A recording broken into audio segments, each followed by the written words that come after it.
Whoops. Hello. How y'all doing tonight? Totally forgot to bring myself on. I was like, something's not right here. And I clicked back to the other tab. Ooh, I am a sleepy. Greetings and salutations, one man show, still with the no space. What the fuck, YouTube? Get it together. Get it together. Hello, Eric K. Good to see you, man. Always good to see you. Sorry, I'm kind of tired, guys. I'm gonna try something different with my sleep schedule because I'm noticing that trying to like fit a certain mold is really not working for me. And I'm A, not getting enough done, and B, not getting enough sleep. Can't have that shit. I gotta get at least one of those. So I'm gonna see if I can lean in one way or the other. But first I'm gonna scratch my back. That's better. But yeah, man. It's it's been a busy month. Busy ass month. But one of my projects is almost wrapped. I was working that earlier for a couple hours. I'm so excited that it's almost done. And I guess I left the program open. I don't need to close this down. 1, 2, that's all I got left. And then just gotta draw a bunch of people. And I'm done. Now I still have to do the cover. I still have to draw the cover. Ay. But oh well, that's a project I haven't really talked about on here very much. It's more long term. It's something I'm doing with a buddy of mine. He's handling all the heavy lifting on other stuff. I just have to make the art. So I just make the art, hand it off to him. I record myself while I'm doing it too. And he's got someone that's gonna handle editing. I don't have to do shit. I just have to do the art. So stoked on that. What up, man? How you been? Where son of a bitch. Oh shit, I didn't get water. Where exactly are you located, Eric K? Like what part of the country are you in? You're like you seem to be up pretty. I can tell you go to bed, at some point. Well, because like I'm going too late. But I assume you're probably not around for morning stuff because I'm not around for morning stuff. And if you're up late around the time that I'm up, no, you're not around for morning stuff. But yeah, what are you around for? You're kind of everywhere though. Monterey, Santa Cruz. Okay, so you're West Coast. That makes sense why your hours line up with mine a little better because generally, the East Coast people are knocking out. I was on Ord's stream earlier, and I asked Ord, "Hey, you're gonna be up for a couple hours?" He said, "No, I'm going to bed. I got work. Gotta be up in like 5 hours." So I said, "All right, well, then yeah, it is what it is." But it would be nice to hang out with some people. There's just like everyone's always, what's it called? Asleep. It's late. It's so late for everyone. Like it's late night. Essentially, if we're watching like a TV, the late night show, the late show, the late night show, there's like the evening talk shows, and the late one starts at like 11 or 12. And that's what time I'm starting. But for the East Coast, that's even later. That's even later. It's like early morning. For them, it doesn't even count. That show doesn't exist. But I have to fill that up in a little bit. I know I'll probably play the my Farrah clip at that point. I usually go to bed around 2 a.m., get up around 6 a.m. What? Why? Sometimes earlier? Oh my God. Are you one of the people that I'm going to be reading an article about tonight? Are you one of those motherfuckers? I might just start with that article then. Damn. Are you one of these people? Let me see. I'll pull this one over here.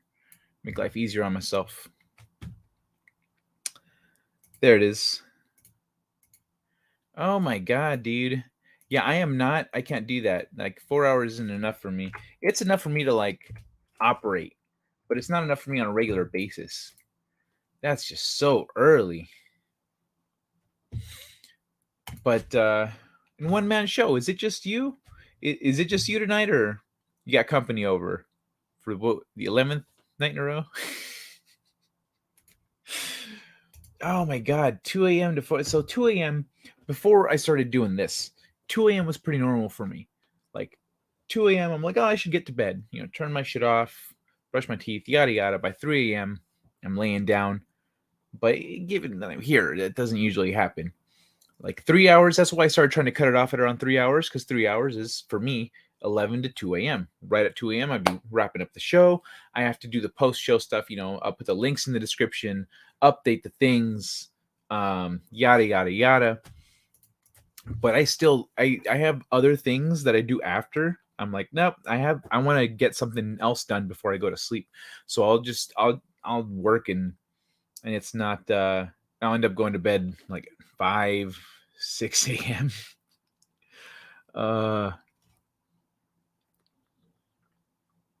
But yeah, so today I've been a little tired. I took a nap earlier, and I got back to work on the kids' book here.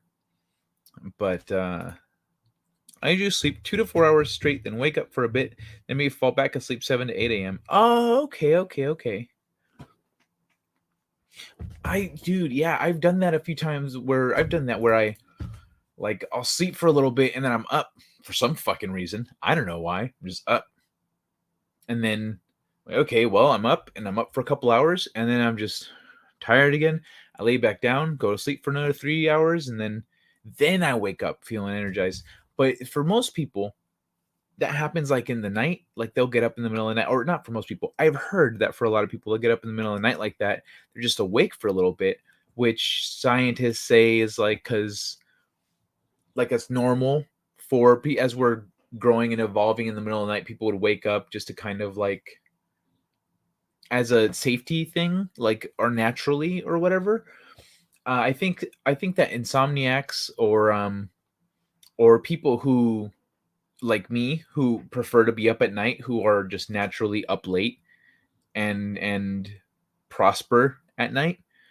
I think that like how back in the day people all had their professions and their role in the community and in society. And so there were people that worked certain jobs, there were people with certain skills. So people with good eyesight, let's say, got into certain trades, certain skills and whatnot, because it's what benefits you. Or if this is what your family does, then like maybe your family has good eyesight, and so but I think that there were people that were up late. I think there were people that were always up late, maybe guarding, the community, up late protecting, up late just making sure everything's on the level, making sure there's no one else attacking, making sure there's no animals coming in, making sure, etc., etc., etc. No one's up to shenanigans. Just people that are up late. And then what happens is they go to bed late at night as people are starting. It's early risers starting to wake up. Early risers wake up at like 4 a.m. before the sun's even up. They're like, hey, how's it going, man? You going to bed? Yeah, pretty soon. And then they switch places. Now the early risers are up, the late night people are asleep, and then the daytime people wake up a little bit after the early risers. So I think people that are up late stick together. They oh, hey, you're up late too? You're pretty cute. Let's chat. And then you end up, your kids end up staying late. They stay up late with mom and dad. That you train them like, hey, so I'm gonna stay up late with dad to guard the town, And maybe I think genetically there are people that are inclined to stay up late, and that's just a hypothesis that I've got though. That I think that's why hello, the lovely Sherry. Is that Now that's not a filter. That's just you glowing, isn't it? That's just your beauty refracting the light around the camera, isn't it? Yeah, I'm pretty because that's not normal lighting. It's you're glowing. You're too much for the camera. You need a better camera to take pictures of. You need something that like maybe you could you could turn off all the lights, and then your beauty is the only thing lighting up the room, or your smile, perhaps. Catherine is at her place. Apparently, her movie date didn't go well. Oh. What movie date? Was it a movie date? Was it or was it just a movie outing with a friend? And did it not go well because the movie sucked? Because look at this shit. Hold on. What am I doing? I got something for you. One man show. Let me keep going here though. Let me check with the chat. The lovely Sherry. Deserves all the roses. Let me see. I was at the casino, Kai. It was dark. See, I knew it. You don't even need light. You are the light. Ooh. What a pretty book. Oh, it's Jay Kristoff. No wonder. Okay, that makes a lot of sense. I need to buy his new vampire book. My friend got an advanced copy, and she said it's fucking amazing. And Jay Kristoff's fucking cool, man. You know how you... Okay, so he's famous and shit, but he checks his messages. Motherfucker checks his messages. Because I'm a dork. Because I'm a fucking dork. All right, I'm admitting to that before I tell the story. Because I'm a fucking dork. He had a story, and it was a picture. In his story, he posted a picture of like a bunch of pens at a Staples or some shit. He said, look at all the pens, or whatever the fuck. Something about all the pens. There's just a wall of pens. And so I replied to the story, what are their names? And he responded. He responded to that like absolutely out of nowhere. Fucking random guy asks, what are their names? He says, I don't understand. What do you mean? I said, the pen. I said, the pen names. I said, I was curious about the pen names. I'm sorry, I'm a cheese ball.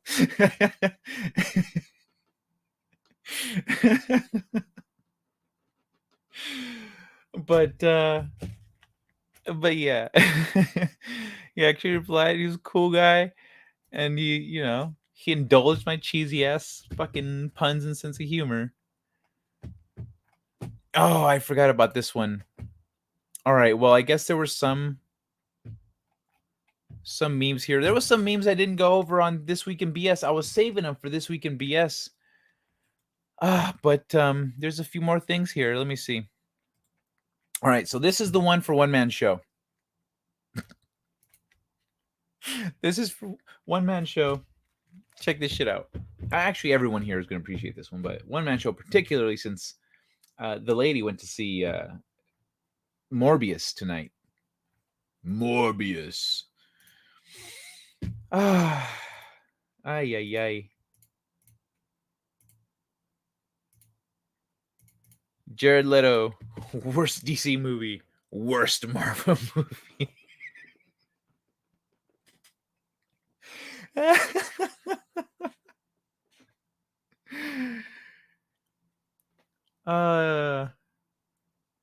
Is this why the movie date didn't go well? One Man Show. Is it because of this?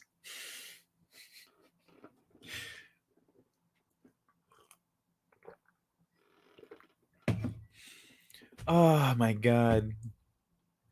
This shit is too good.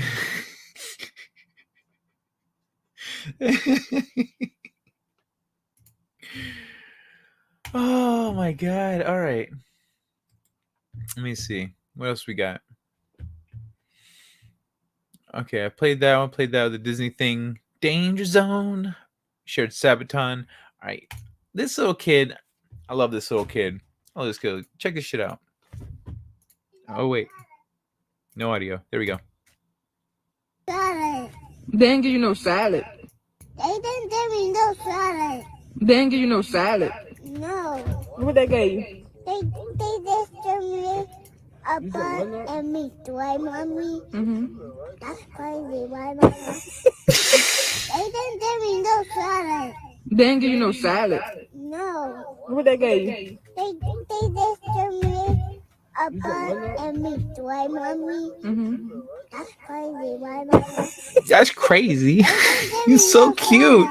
They didn't give you no salad. Fucking cute. No. What they gave you? They just gave me a pot and meat, right, Mommy? Mm-hmm. That's crazy, right, Mommy? Oh my god, that shit's adorable. I love that he calls it salad. They taught him that's salad on his burger. Lettuce is salad now. I don't get it. Oh, okay, Leto. Yeah, because Leto played Morbius, right? If I remember right, Jared Leto played Morbius. Let's see. Let's look this up. Just to be sure I'm not talking out of my ass here. Ah, Jared Leto. Yep. Jared Leto. She said Morbius was terrible. Not what I expected at all. Yet it was exactly what you expected, because you expected this. Yep, Leto played Morbius. That's right. I thought it was laughter, but it's the little cute face. Probably because a cute little kid. Oh my god. Yeah. Morbius was terrible. Not what I expected at all.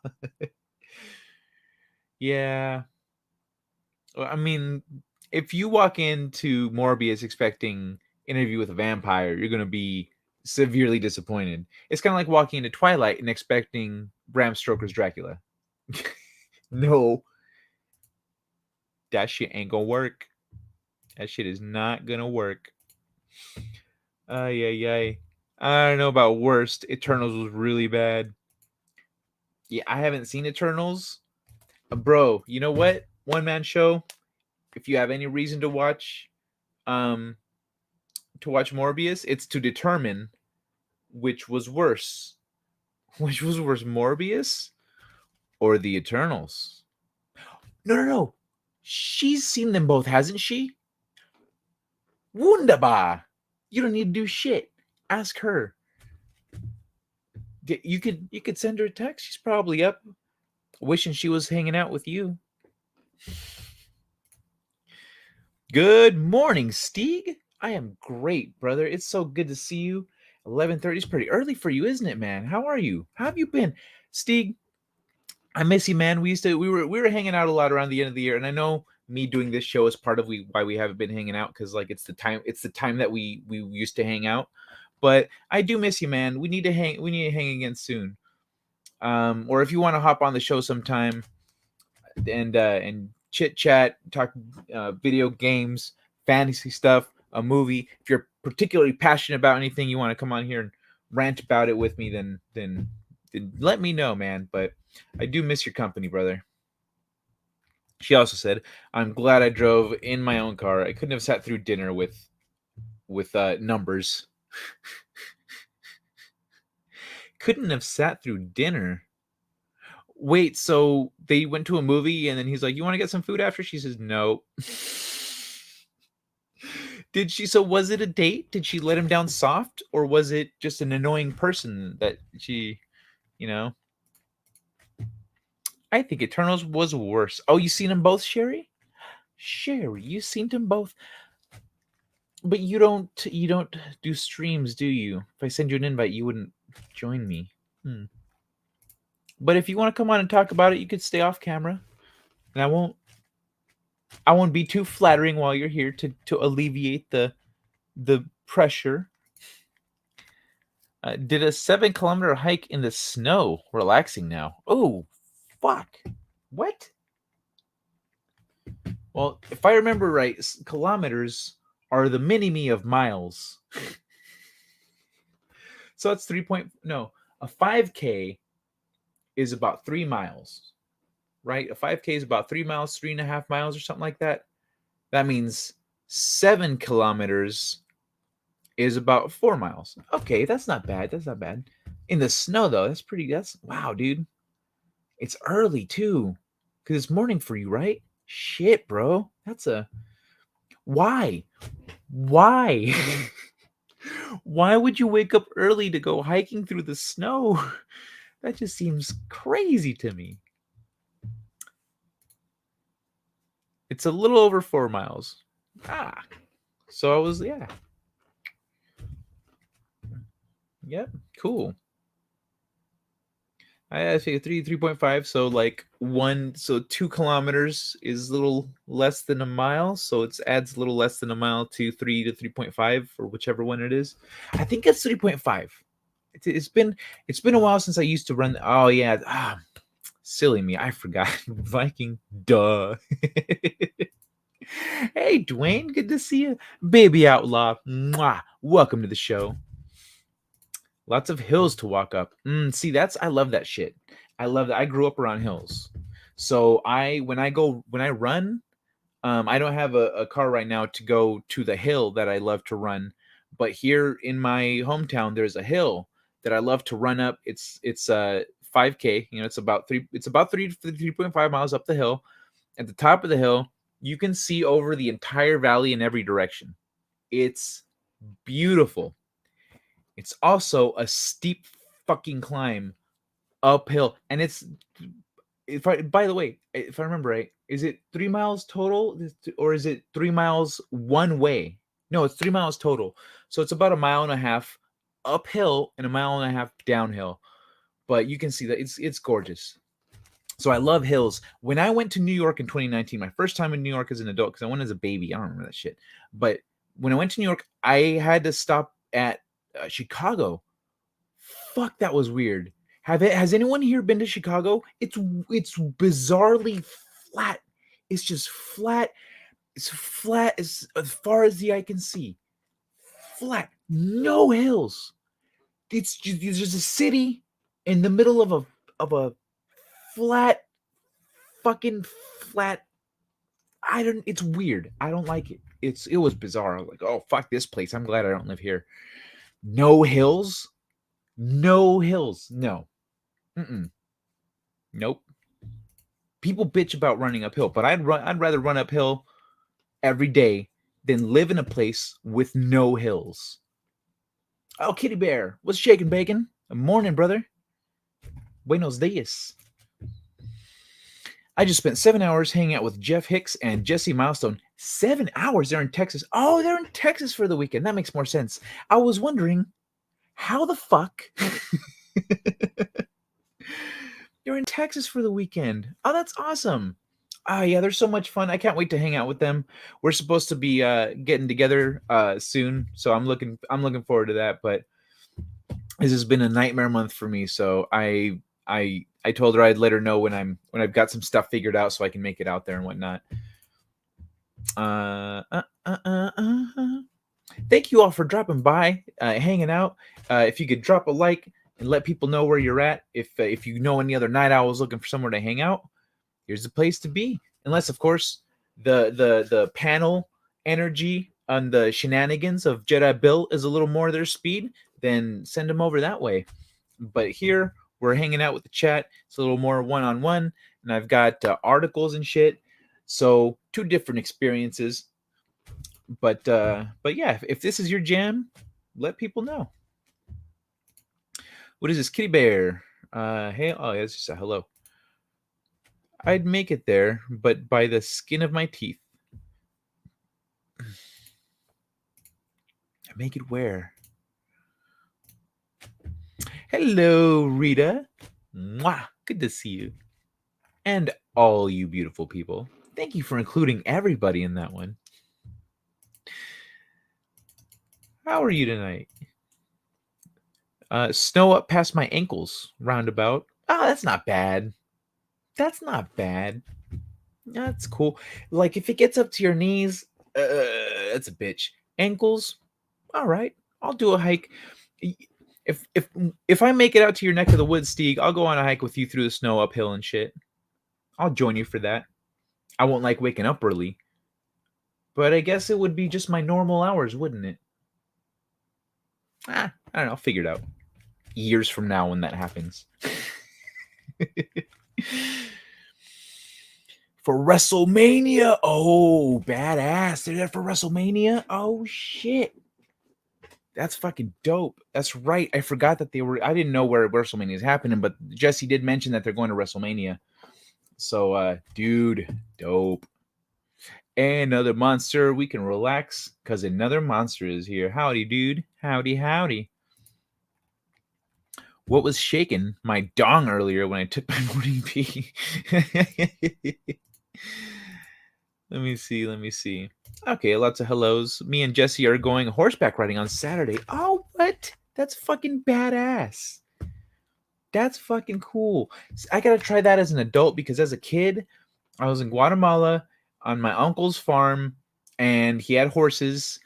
And he's like, "What? Have you guys ridden a horse before?" We said, "No." And he put me up on the horse with somebody, with an adult, and the horse started moving. And I was like bouncing. Oh, fuck! What the fuck? No! And I jumped off the horse. I said, "Nope."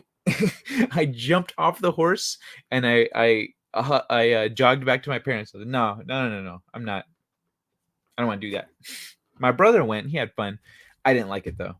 But so now as an adult, I have a different vibe to me. So I think I might like riding a horse a little more.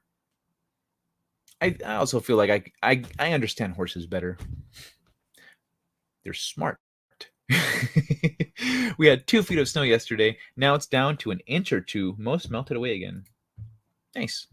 It's fun. You might like it. I might. I did not think it was fun when I was little. Kai rode with Pancho Villa. Car. The I and the R are not even next to each other, Steve. How did you fuck that one up?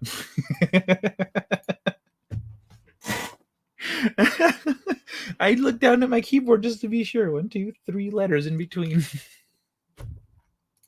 Horses feel emotions. They do. They do feel emotions. And you know how you can tell where they're looking too with their ears, where their ears are pointing. I remember I was somewhere. I don't remember what the fuck I was doing. Somewhere they had horses just chilling there next to us.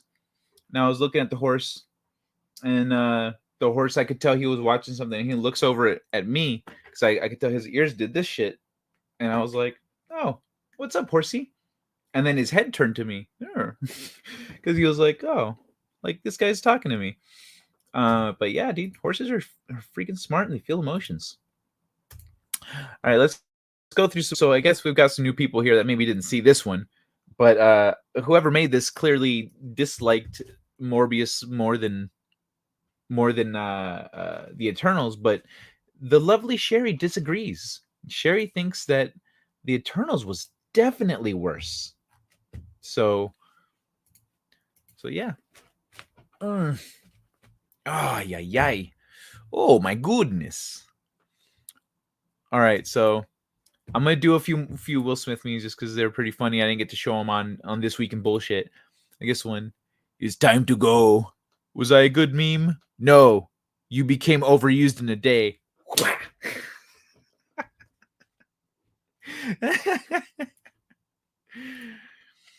To calm Will down, they gave him a statue of Jada.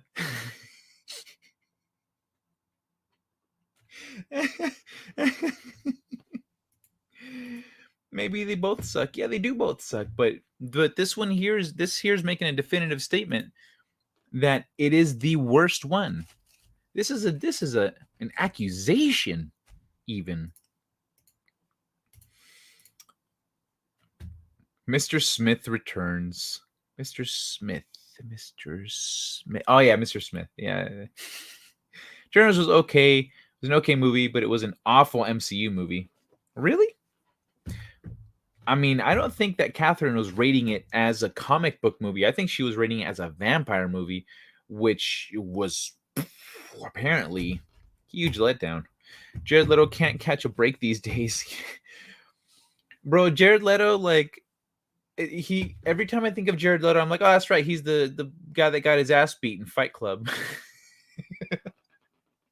Got the living shit kicked out of him by unnamed character. And he says the main character. And he says, I just wanted to destroy something beautiful. I'm like, okay, he's not that pretty, bro, but you fucked him up. They should race and gender swap Golem with Jada.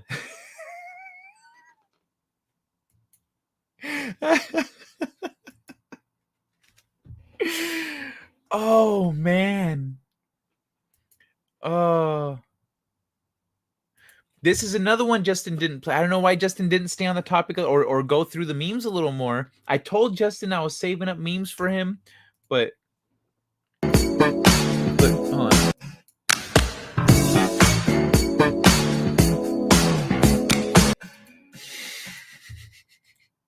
The song goes on, but I don't want to get a claim from the song. So I freaking love that one. Ricky Gervais says, I would not have made a joke about his wife's hair. Would have made a joke about her boyfriend. We all seen that one, I think, already. Chris Rock smoothed things over by sleeping with his wife.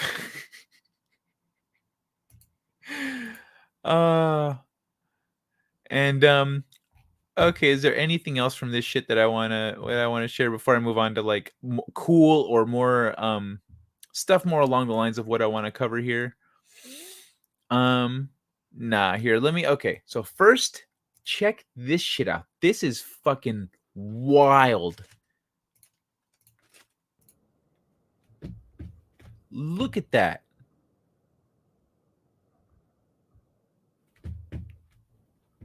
That was fucking nuts. I know, okay, so typically lightning, damn. It's even fucking with his camera.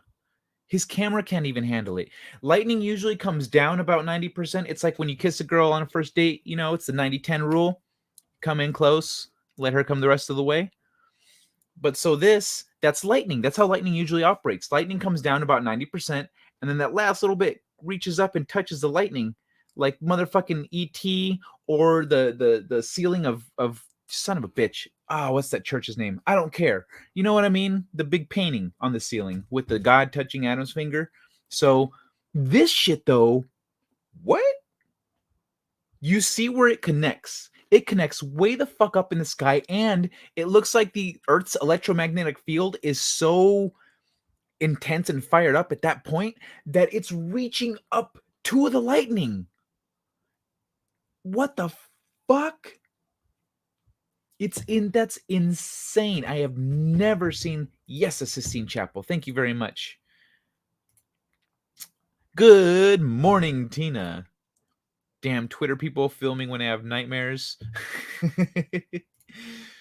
Jay does not have alopecia. It's just her testosterone levels being too high. Lightning is fucking cool. Oh wait, I missed stuff here because Ohio sucks. Poor Chris Rock. Yeah. Flat hand slap paper wraps rock.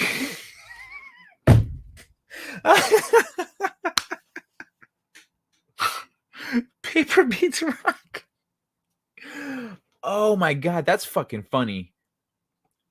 That's okay. Yes, that's fucking funny. Moving on, what a great idea. Just another group of kite flyers. Kite flyers? You mean this? Dude, this shit is nuts. I have never seen this, like something like this before. That is the most insane lightning strike I've ever seen.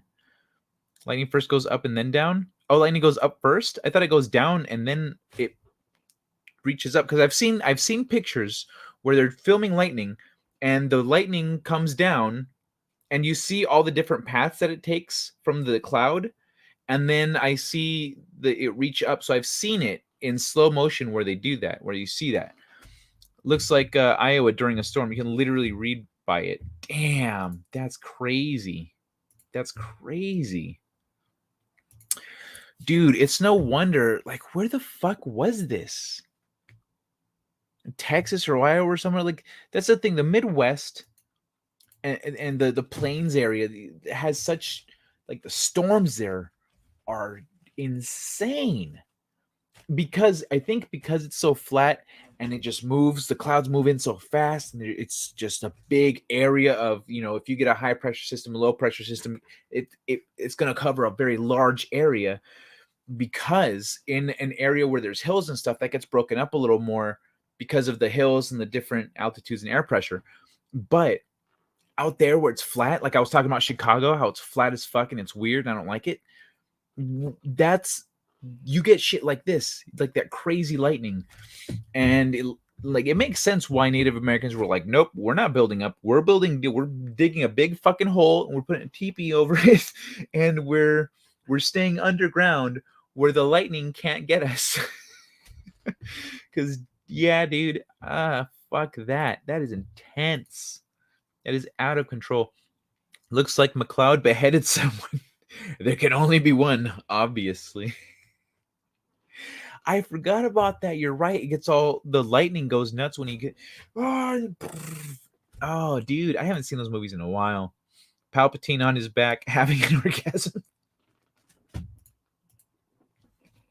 Lots of tornadoes. We'll get dust devils. Like out here, I'll get sandstorms and dust devils. Not sandstorms. Yeah, we'll get dust devils and sandstorms and stuff. But like in the desert, let's say, you'll see them whipping up. They'll hop across the street and shit. It's a flatter area, but we don't really get tornadoes. That doesn't work. Too many hills. Does Chicago get tornadoes? Like, does Chicago area? It's so flat. I would imagine. It seems like Chicago would get tornadoes. It should have the weather for it.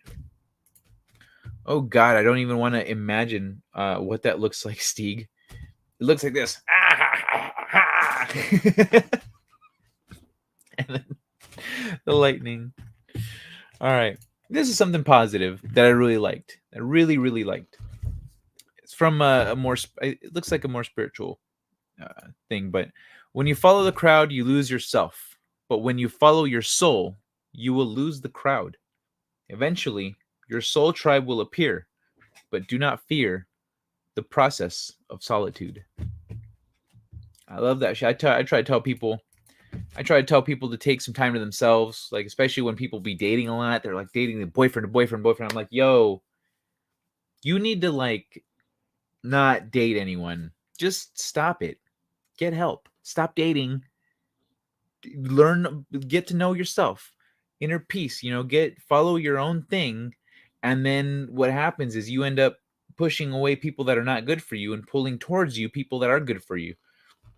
It takes time. It doesn't happen right away. In fact, what's going to happen is your old relationships are going to break down. New relationships are going to build up, but that takes time. So there's a transitionary period where you have to be alone. And if you're not comfortable being alone, you might resort to talking to people, like trying to mend things with people who are really not good for you or your life. And so I really liked this one. When you follow the crowd, you lose yourself. But when you follow your soul, you will lose the crowd. Eventually, your soul tribe will appear, but do not fear the process of solitude.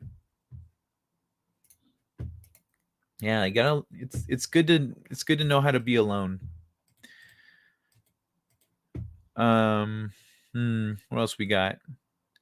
I've got some other stuff I didn't get to share because of the Will Smith thing and some other stuff. Oh, here's another. Oh, son of a bitch! I pressed the wrong button. Here's another positive one.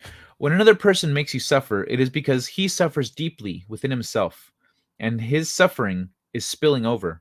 He does not need punishment. He needs help. That's the message he is sending. So, I mean, sorry to bring up Will Smith again, but this is also very appropriate. As much as we're like, yo, like as a man, as a person in society, yada, yada, you fucked up. Maybe this is why, people are saying, why didn't Chris Rock press charges? Maybe this is where Chris Rock's heart is at. Maybe Chris sees a little more. Maybe he knows some things that are like everyone knows about his relationship and stuff. And maybe this is, Chris Rock's like, no, I'm not going to press charges because he's got, he's suffering. He's got something wrong with him. I'll let him come to me eventually. Maybe it's that. Wookiee supremacy. Been missing you, brother. Kai got chick memes? What the fuck? Chick memes? That was spiritual, bro. Just because a chick drew it. You could tell a chick drew that one, though. Lightning made my dad piss his pants once. He stepped out of the RV to take a leak, and 40 feet away, a tree was hit without warning. Oh, shit.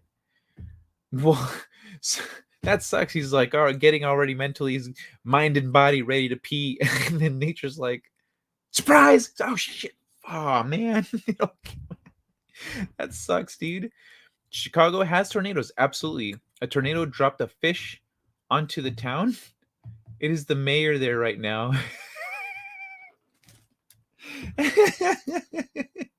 Definitely gets tornadoes. Okay. Oh, that's funny. That's nuts, though, man. That would suck. Especially, dude, at least he didn't pick that tree to go piss at. Or what if he did and the universe saved him? The universe says, no, no, no, don't go there. Psst, I'm about to zap it.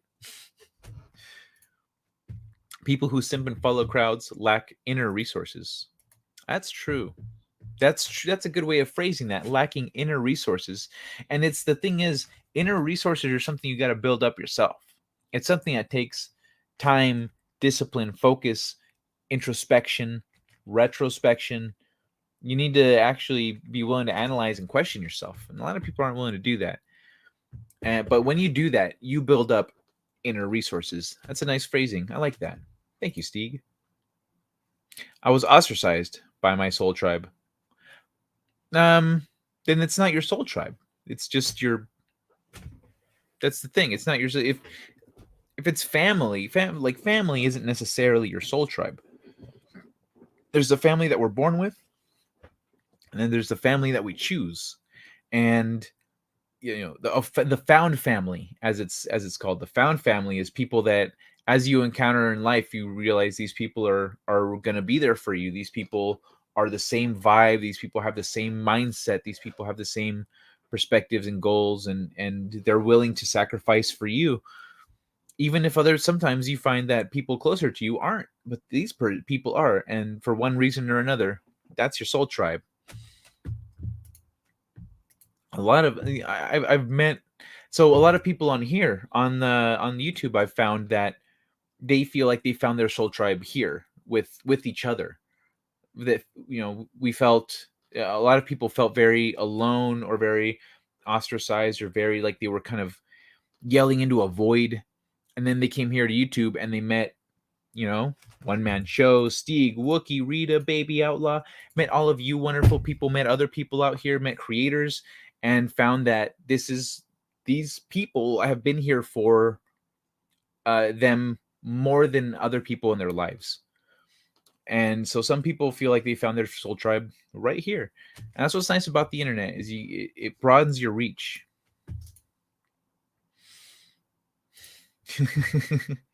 I like that one too. I love solitude.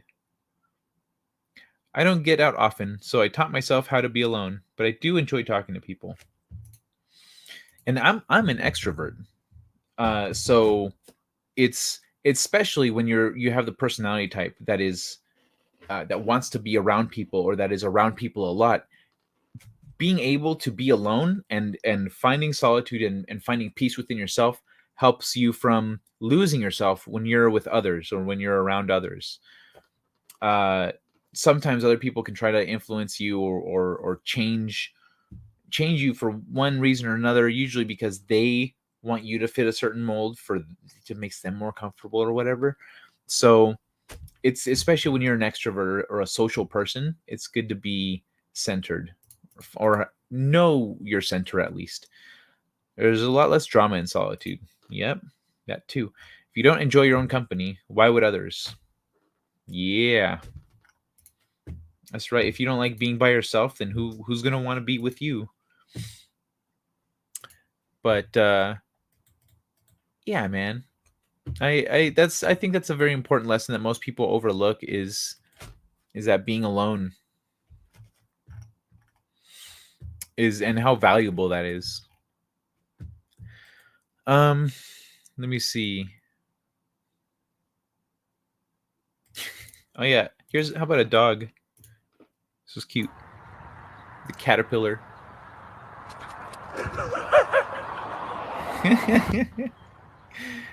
Okay, I'm gonna pull. What was the article that I was gonna pull up first? Oh yeah, short sleepers. Eric K, are you still here? Eric K, calling Eric K. You said you're still a while for you go to sleep around 2. I hope you're still here, because I'm gonna read this shit in a minute. I am absolutely an introvert. I can easily be alone for 2 to 3 weeks. Doesn't bother me at all. The thunder at the range. See, like, if I was alone for that long, I'd have to meditate a lot, or I would go crazy. The thunder at the range is like cannon fire, unless I was working on something. If I have something to work on, which generally, if I'm alone for any extended period of time, it's because I'm working. When I'm working, I could just zone in on that and forget about everything else. So, still, nothing can prepare you for what happens when it hit really close. Yeah, that's true. That's true. Yeah, man. The lightning, that's nuts. The thunder at the range is like cannon fire. My dad and I know the sound well because he lives about a quarter mile from a tower which gets hit on average 1,000 times per year. Oh my god! He's like cannon fire at a tower. Is the tower there specifically to attract lightning so it doesn't hit other shit? That would make a lot of sense. And I know that that's a thing that you people in those lightning areas do. Let me scroll back, find some of the ones I skipped earlier this week. Oh yeah, this one. Part 3. Hold on, wait. How to Check it pick out. up a duck. I did not Part know 3. this. Common problems and mistakes. So, Part 3. you found yourself a duck, but you find yourself chasing after it. It always runs So- away when you try to pick it up. Don't do this. If you're behind, that should remind you that that's wrong. If you chase a duck, it'll run. So get in front of the duck and introduce yourself and state your intentions. Hello, duck. My name is Human Name, and I'm going to pick you up now. Place your hand firmly underneath the duck, palm side up, and lift. Congratulations. You're now holding a duck. The duck does not give a fuck. How to pick up a duck. You just let him pick him up. Damn. So that's how you pick up a duck. Still in the compare. Oh yeah, gotcha. Yeah, I thought that was pretty cool. Picking up, I didn't know that shit. Ay ay ay. Oh, did I play this little kid? Did I play this? Ты не любишь, да, певцов? Я нет. Нокаутируешь его в случае боя? Всего уже драться, только не тоже. This little kid. А кто же это достойный Это с соперник? ключом драться да пожалуйста. It's not up for Ты не любишь, debate. да, певцов? Я нет. Нокаутируешь его в случае боя? Всего уже драться, только не тоже. А кто же это достойный Это с соперник? ключом драться да пожалуйста. He shuts him down. Ты не любишь, да, певцов? He doesn't even let him finish. Нокаутируешь его в случае боя? Всего уже драться, And только he не looks like his name. What kind of question is that? А кто же это достойный Это с соперник? ключом драться да пожалуйста. Oh my god. All right, this one's a pun. Well, Jim, I can knock the patient out with gas or a boat paddle. It's an either or situation.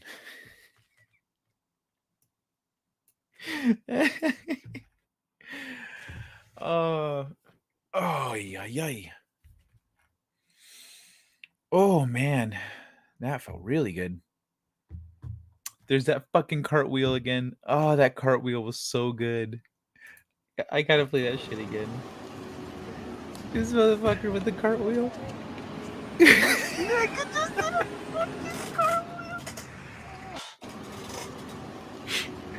I can't get enough of this one.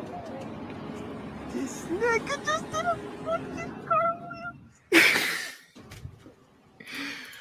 I'm gonna turn that one into a fucking clip on here. I gotta do that. Oh, I gotta do that. Oh, that shit was too funny. All right. I don't see Eric K in here still. I hope he's lurking because I'm about to read this shit about people who don't need very much sleep. It's insane. My daughters and I came close to being struck by lightning once while we were out baling hay. Oh, shit. Damn. Well, I'm glad that didn't happen. Not how I pick up a duck, especially when wearing mittens. Not how I pick up a duck. Why not? How do you pick up a duck? I guess if you just walk up in front of it, you can just pick up the duck. But let's start. I'm gonna write these because I forgot to number them last night. So I was trying to figure out which ones I read first. Now I numbered them. No, the tower is an old water tower and has a copper roof. It's the highest building in our town. The town is between 3 lakes, which tend to hold thunderstorms in place over the town. Makes sense. Damn. Bro, just make a tower that just feeds into a bank of like Tesla batteries and just charge those bitches up with the lightning. Lay off the triox compound, bones. All right. Here, let me How natural short sleepers thrive on 4 hours of sleep per night. What the fuck? Could we all attain this superpower? Bro, 4 hours of sleep per night? That's insane. Natural short sleepers thrive on only 4 to 6 hours of sleep per night. Their superpower arises from a mutation within one or more of a variety of genes. By targeting these genes with drug or gene therapies, we all could become more efficient sleepers. Let's find out more. Too many Americans are sleep deprived. Although the overwhelming majority of adults need at least 7 hours of sleep per night, 35.2% report getting less than that on average. The consequences are concerning. Subpar sleep is linked to higher risks of death, diabetes, hypertension, cardiovascular disease, and obesity. But for a lucky few, maybe 1 to 3% of the population at most, sleep is little more than an afterthought, even an impediment. These natural short sleepers, as they are commonly called, need just 4 to 6 hours a night to wake up fully rested. As a bonus, they seem to be slimmer than average.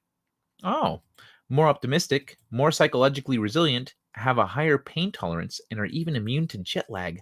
What? Oh, that would make sense. If you don't need that much sleep, then you can kind of slot it in a little more easily anywhere you need it.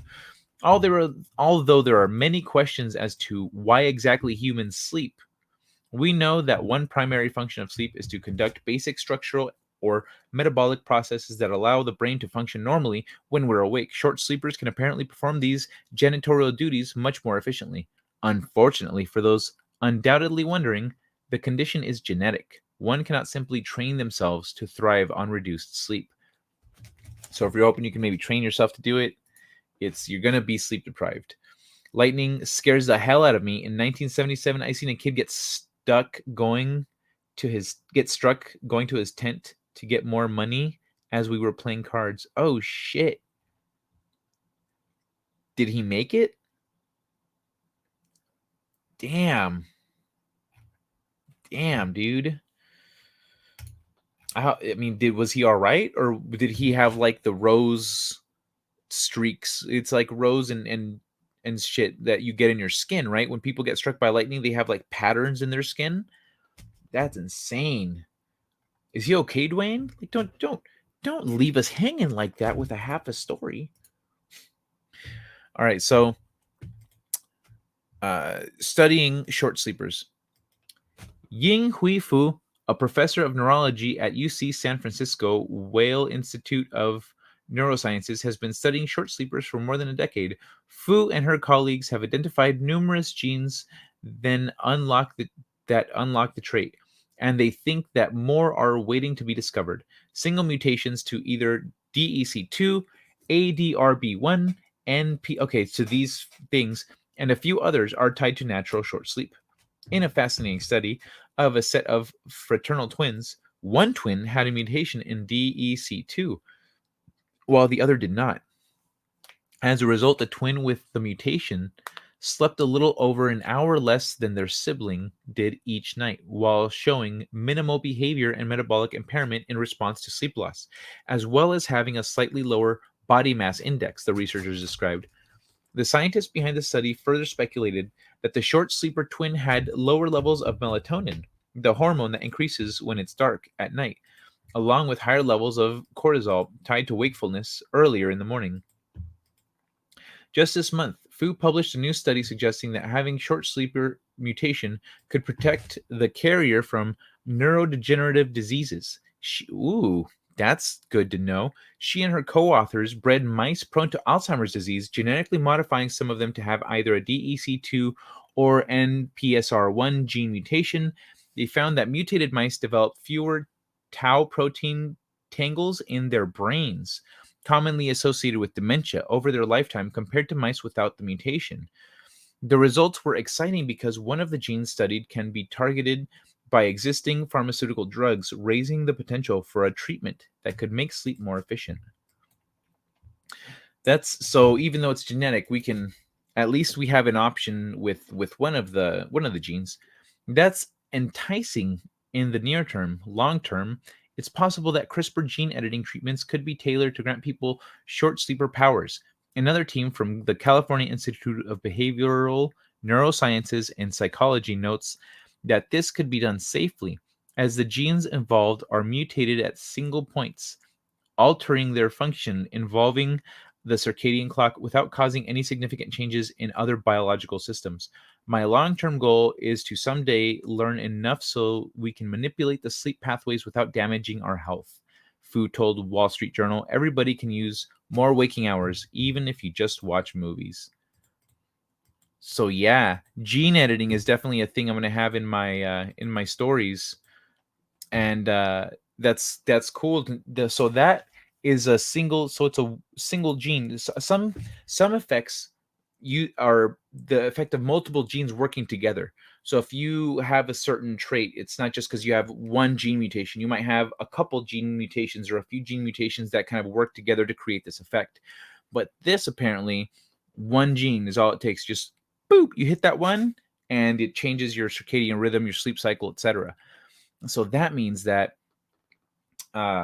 pretty much anyone can get it. Eventually, it could be one of those things where our whole species just sleeps 6 hours because we all get the thing, and then we're like, cool, like now I sleep less, but I'm more efficient and thinner for some reason. Let me see. Lightning. Wait, Dwayne. No, he was in a coma for weeks and sadly passed away. This was at the National Boy Scout Jamboree in Pennsylvania. Oh my god, dude. That sucks. That poor kid. That's sad, man. The longer I am awake, the better I get at playing Call of Duty. The reason they want this is so they can make people work 20 hours a day and abuse them even more. Well, but the way culture is moving, it's moving away from that kind of mindset. The way culture is moving, it's going, hey, people don't like working. We don't want to work as much. We need less hours. In the Industrial Revolution, when there was a big push for like standardized work hours, no child labor, things like that, there was still very much the thought of like, no, we want to work, like, but we want to make sure you can't work us all day and night. Like, we want certain rate, we need time to, et cetera. So the hours that we have now, essentially the work setup that we have now in our society is comes from that.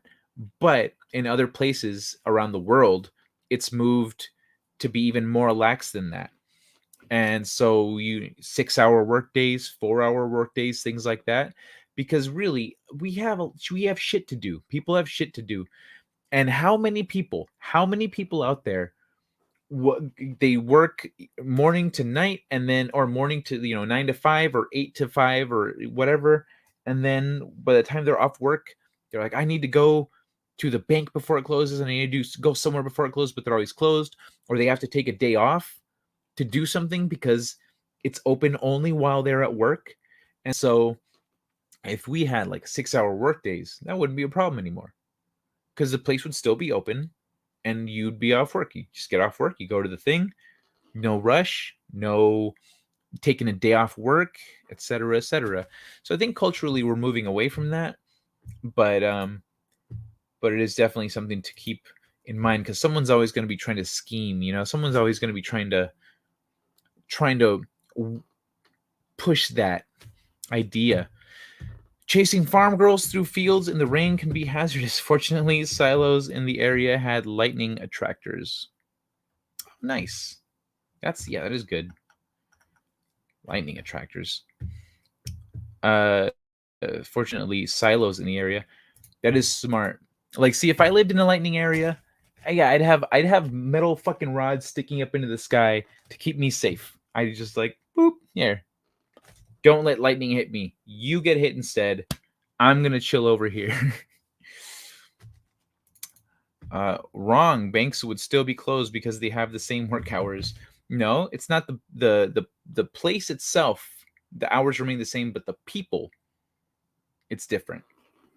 And so, like the people out for the people, the hours are different. Like there's a Deep Space Nine. In Deep Space Nine, there's an episode where they're chasing a ship. Oh, so they chase a ship into the Badlands to protect it from a couple Jem'Hadar. I know I'm speaking alien to everyone, but just give me 2 seconds. So they chase a ship into a place and they get in a jam. They get hit, and the captain, he hits his head, and they tell him, they're like, okay, don't let him fall asleep. Stay with him, keep him awake. You know, we got to do this. Da da da da da. Like they're in a bit of a pickle, and so his second in command, Kira, is sitting there with him trying to keep him awake, and she's telling him stories from her people and whatnot. And he actually, I think it starts off with her saying, what do we usually talk about? And he says, work. He's kind of out of it. He says, work. And she says, that's right. That's really all we talk about.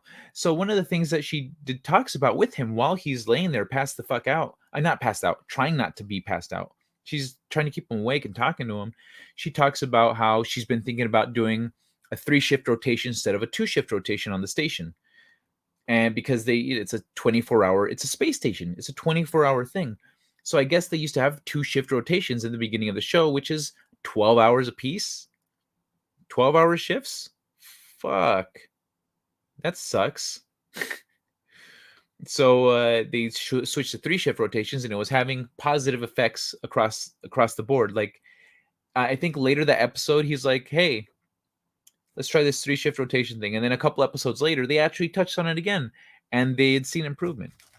So that's where I'm coming from, is that. Let me see. I know what you're saying, Kai. Thank you. Eric K, did you hear the thing about short sleepers? I guess, like you were saying, you fall back asleep. I guess you're not a short sleeper, but interesting shit, though, huh? All right. Let's get into some of this other cool stuff. First, let's get into some ancient shit. And then we'll get into tech and science. Let's get into some ancient shit.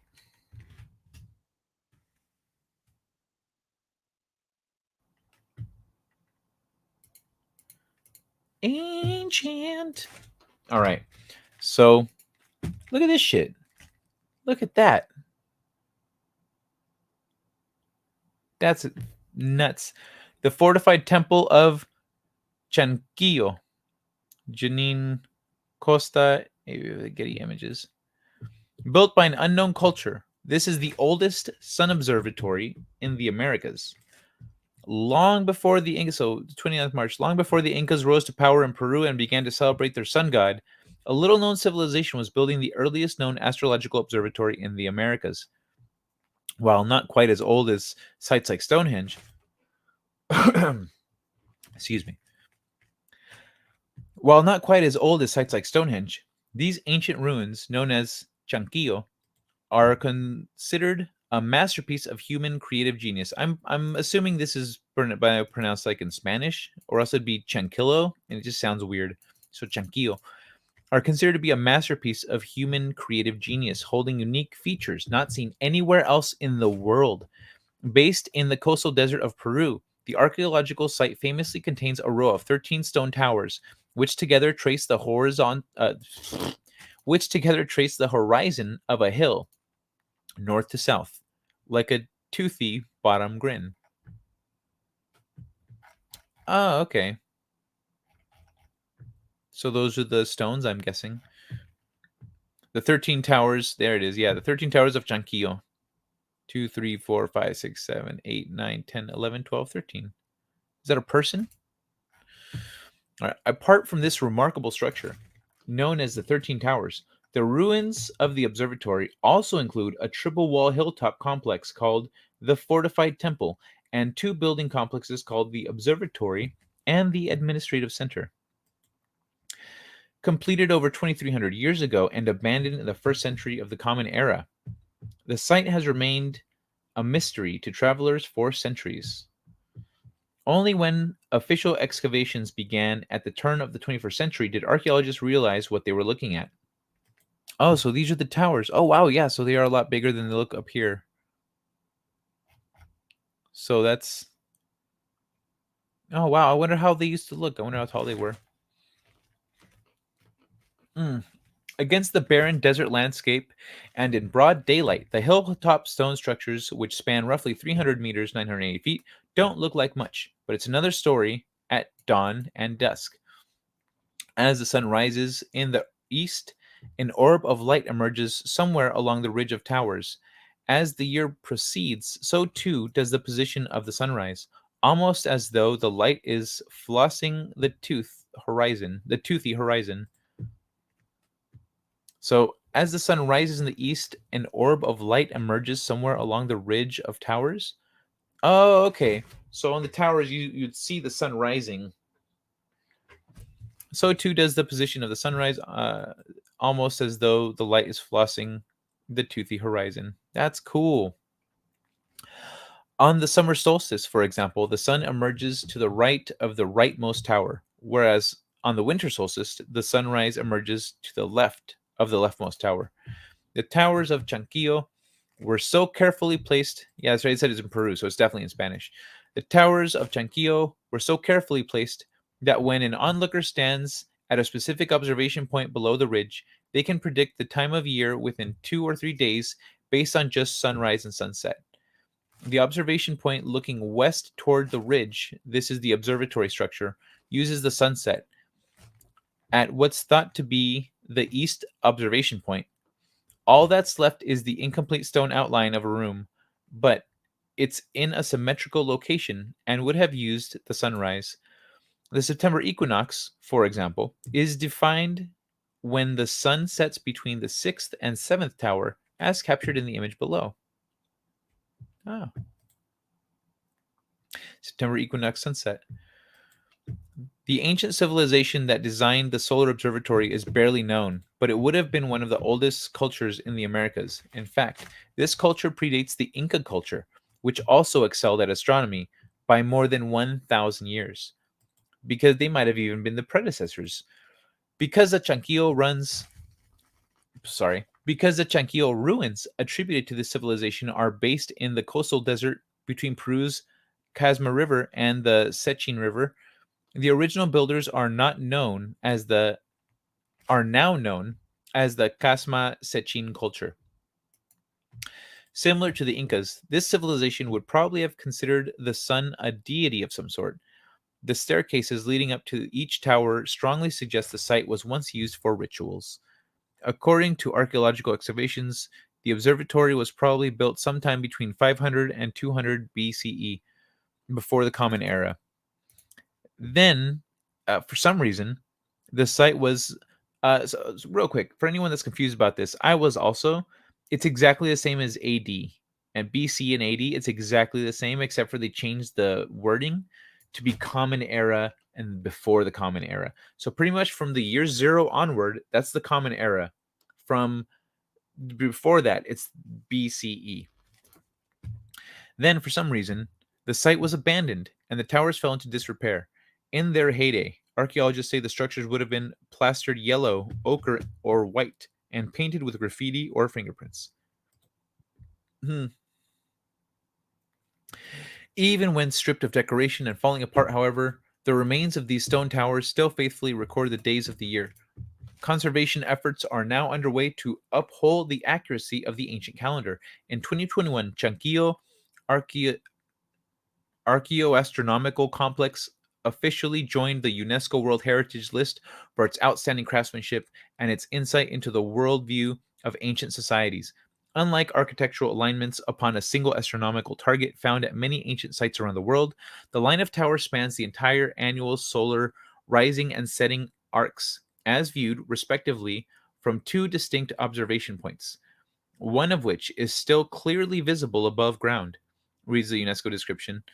The solar observatory at Chanquillo is thus a testimony of the culmination of a long historical evolution of astronomical practices in the Casma Valley. You can read more details about this observatory at the portal to the heritage of astronomy. So yeah, that's I guess there's a video for it, but I'm not gonna watch that unless you guys want to, I guess. During Quinnox sunset. So yeah, these are the towers. So it just goes all the way across the hill. So I guess at one point over here and at another point over here on the right, you'd be looking at the towers to figure out what time of the year it is. And that's how big it is. It's in a big arch. I wonder what they used to look like. I'm sure they had roofs before. Or at least, yeah, they had to have had roofs. They look like there's some kind of an entrance. Walk into a small room. I don't know. But that's cool, man. That's freaking cool. We don't have many companies that work around the clock. Banks only have one shift from 8 to 4. Well, yeah, like that's what I'm saying. Well, like clearly they're not. I was using the comparison of a space station,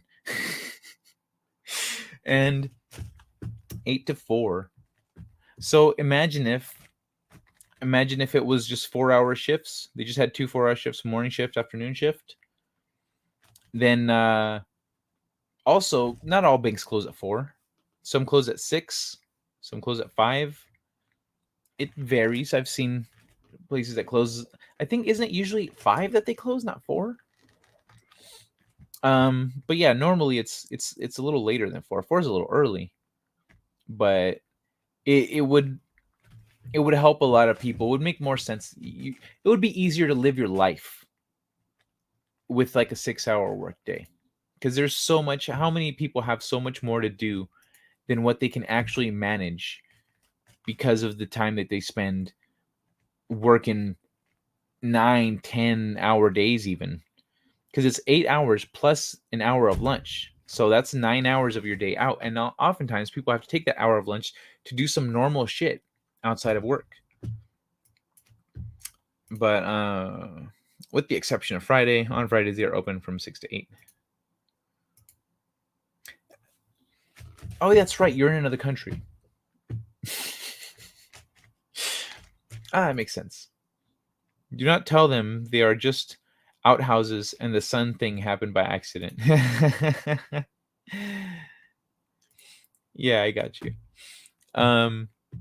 Dude, those are way too big to be outhouses. But ay.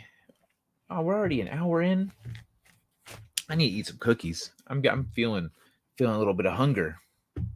Feeling the hunger. Let me play a little something while I get some cookies. You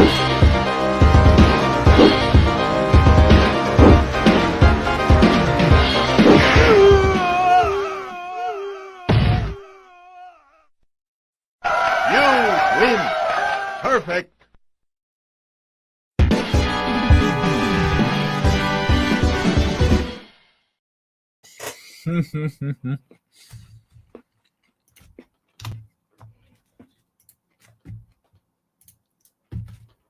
We have 8-hour workdays here with lunchtime included. Oh, nice.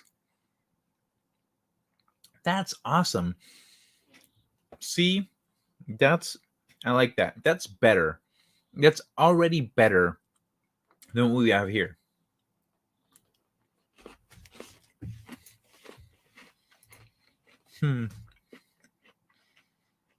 Well, that's normal.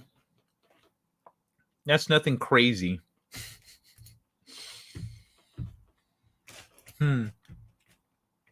Okay.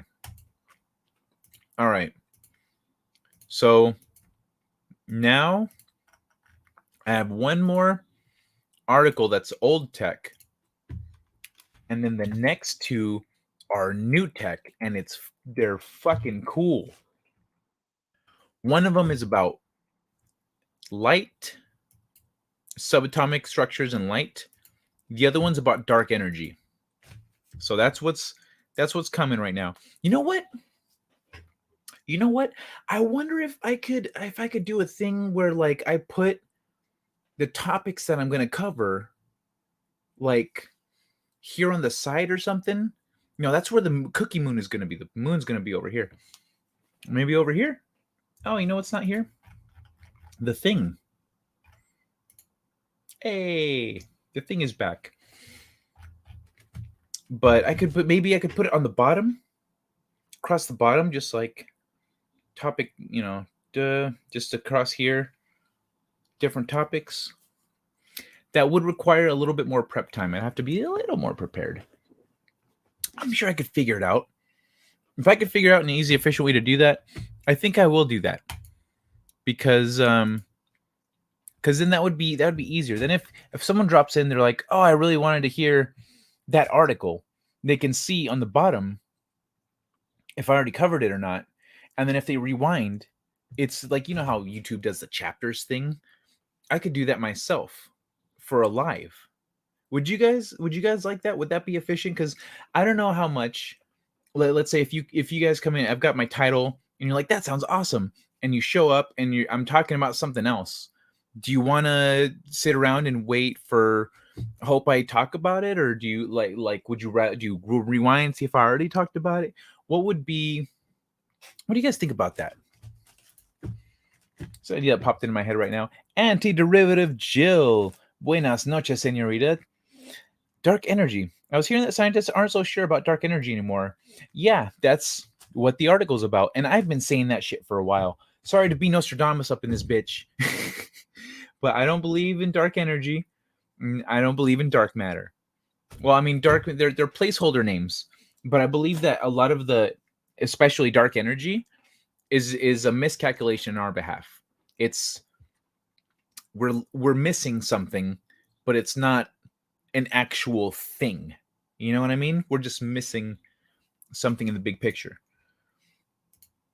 But yeah, I've been on that boat for a while. I am very confused. When a lady has a bad date, isn't it more typical to talk to another lady friend about it? Is she talking to you?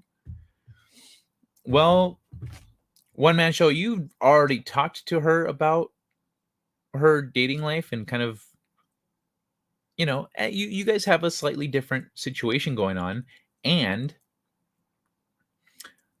I don't know, man. I am definitely more insightful with women and their behavior than I used to be, but I don't know.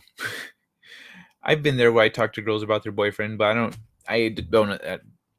They're generally not interested in me, as far as I know. Or maybe they're trying to make me jealous, and I'm just clueless. So I'm not particularly jealous. You can add the banners in StreamYard. Oh yeah, the banners, but like that's different. That's different. That's like this. That's like this. Like, okay, it's a banner. But the thing about the banners is that it's just static. It's there. It's a thing. But what I mean is, like, I could put a graphic in OBS that then I could alter or turn on and off or something. And then, so it would be always here. Excuse me. So then it would just always be visible. And in OBS, I could just go and switch it over. And then it would just always be on the screen. Not like this banner where I click it on and off in StreamYard. But if this was just a list of things that I could mark as being already covered or not covered, then that's what I'm thinking. Not the banners so much. Different. I'm looking for a different kind of functionality. We have a lot of rules for employers over here. Overtime gives 150% normal pay. Okay, yeah, that's normal. Employers here do not like people having to work overtime. Yeah, no one likes people having to work overtime. Generally, if you're getting to overtime, they say, "Okay, clock out. I don't care. You're gonna you're gonna go into overtime. Never mind. I'll give it to someone else. I'll give the task to someone else. You go. I don't pay overtime." Yes. Is that a yes to my idea? If you want to understand women, think of the most fucked up thing they could possibly think and just assume it is 10 times worse. If you want to support women, just say, there. I understand how you feel and I support you.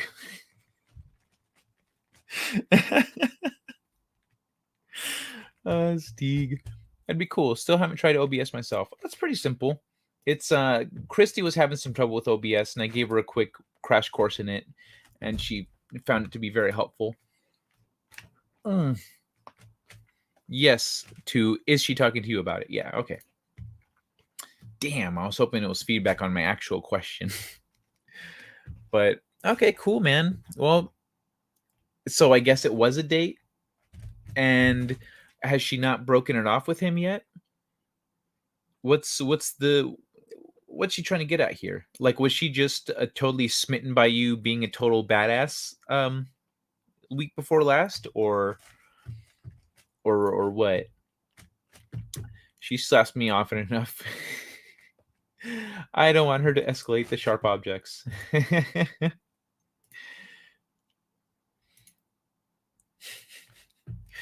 All right, y'all. All right, let's check this out. The vacuum tube's forgotten rival. Magnetic amplifiers, the alt tech of the Third Reich, lasted into the internet era. Really? Magnetic amplifiers. Okay, let's see what this is all about. Wait, how long is this? A little too long. Wow. Okay. Definitely too long. Usually when you see this, it's like halfway down, they're done. But no. This is 3/4 of the way down before it's done. That's a long article. Let's do a little bit of let's skim. Let's skim a little bit. During the Second World War, the German military developed what were at the time some very sophisticated technologies, including the V-2 rockets used to rain destruction on London. Yet the V-2, along with much older German military hardware, depended on an obscure and seemingly antiquated component you've probably never heard of, something called the magnetic amplifier, or MAGAMP.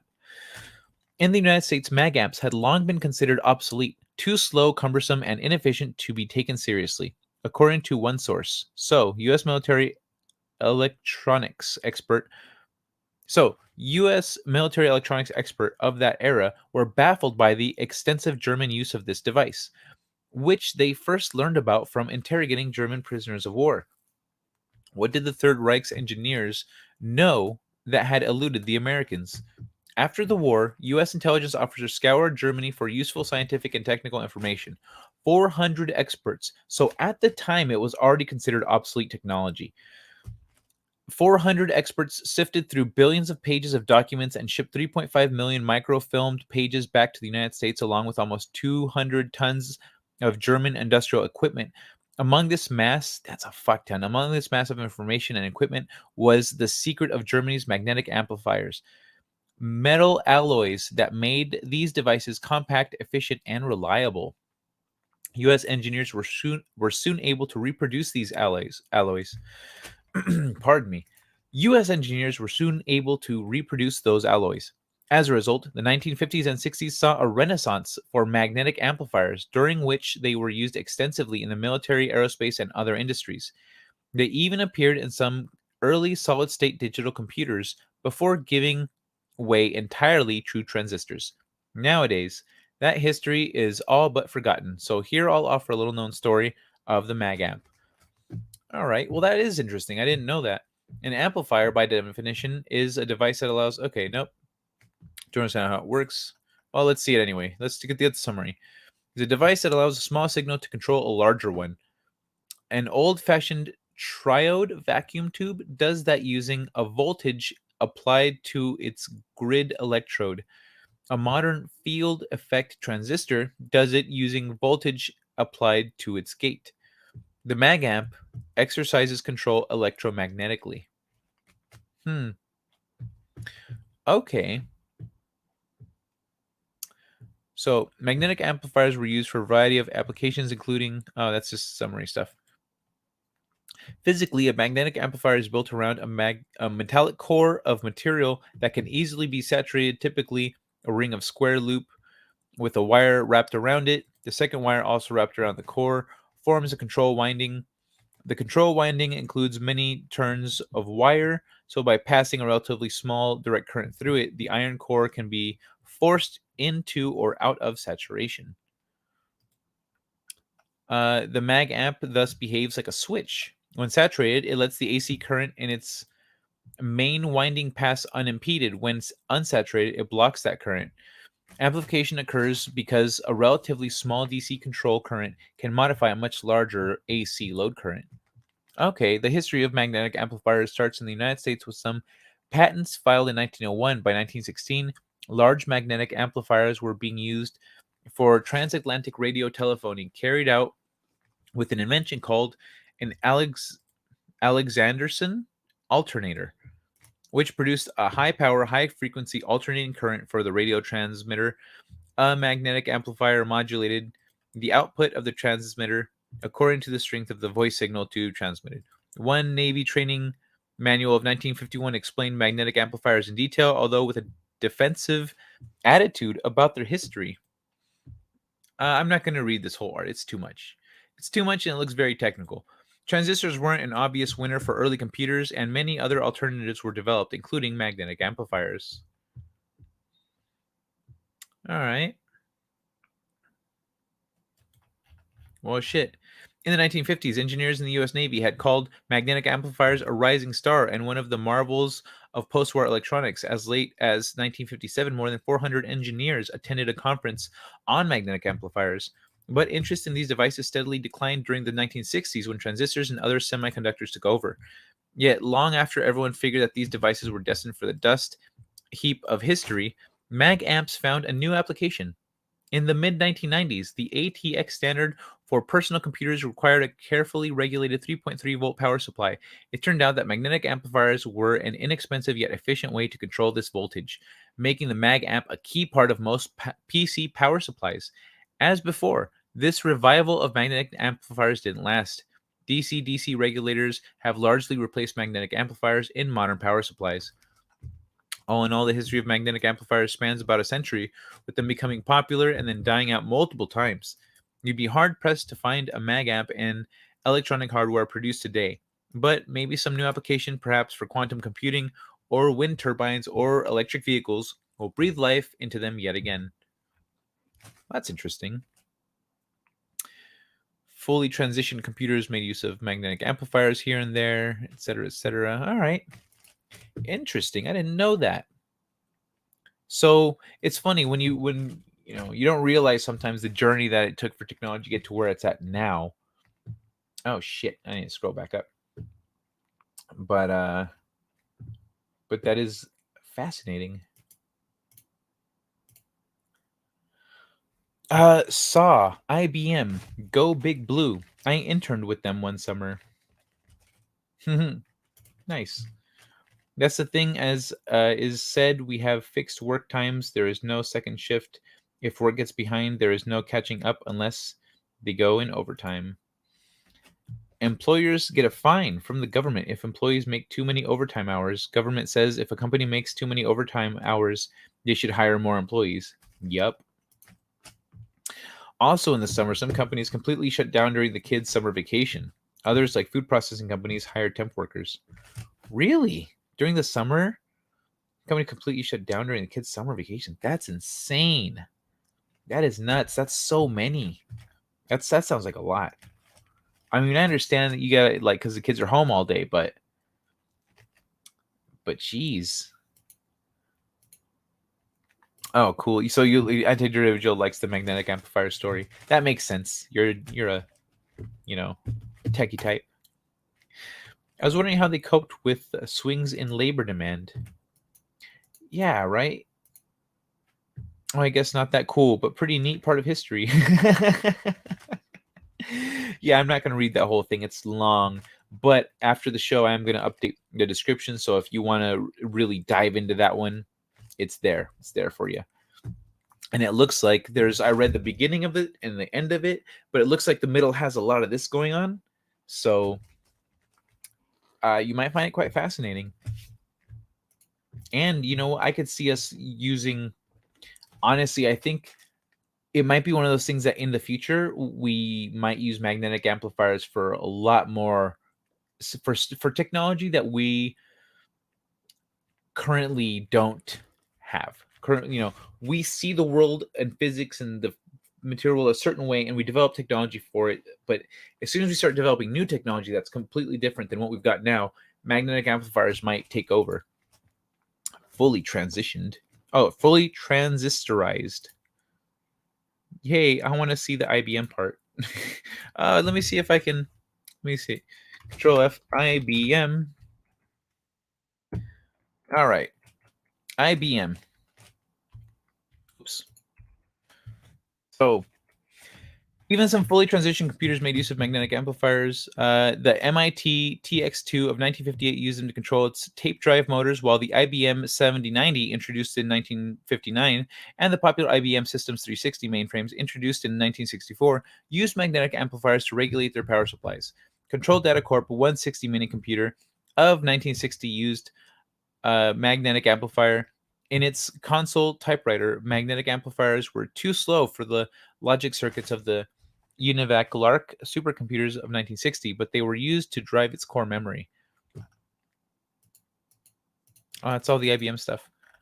So this board from a 1966 IBM System 360 top shows some of the machine's magnetic core memory, which made use of small ferrite rings. I'm guessing that's these things coiled around the net. Ferrite rings through which wires were strung. Okay. Huh. Interesting.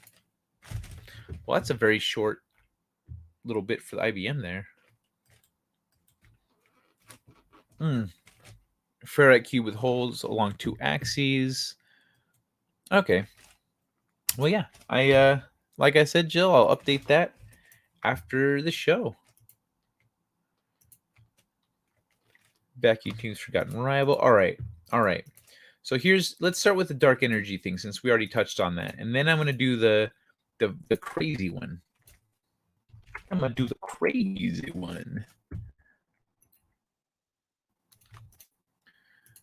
These was so crazy, man. I've got a little connection is unstable.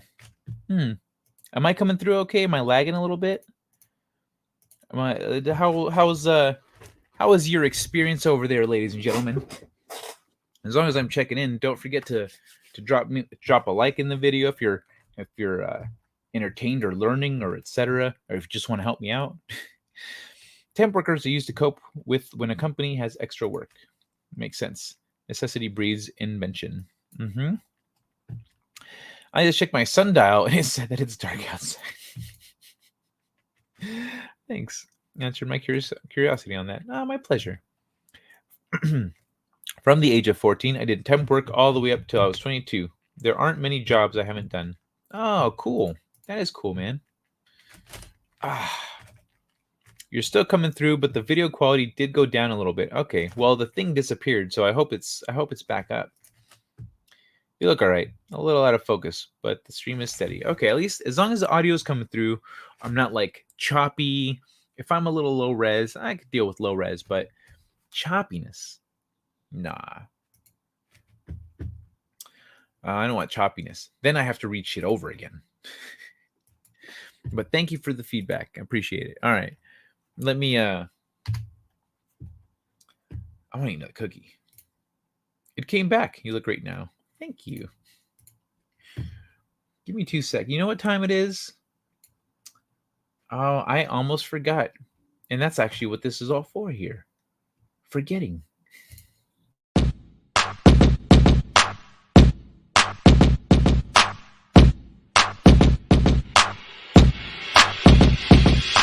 Tennis ball, throw it against the wall. Tennis ball, throw it against the wall. Tennis ball, throw it against the wall. Bounce, bounce, bounce, bounce, bounce. Tennis ball, throw it against the wall. Tennis ball, throw it against the wall. Tennis ball, throw it against the wall. Bounce, bounce, bounce, bounce, bounce. Tennis ball, throw it against the wall. Tennis ball, throw it against the wall. Tennis ball, throw it against the wall. Helps me forget about my cancer.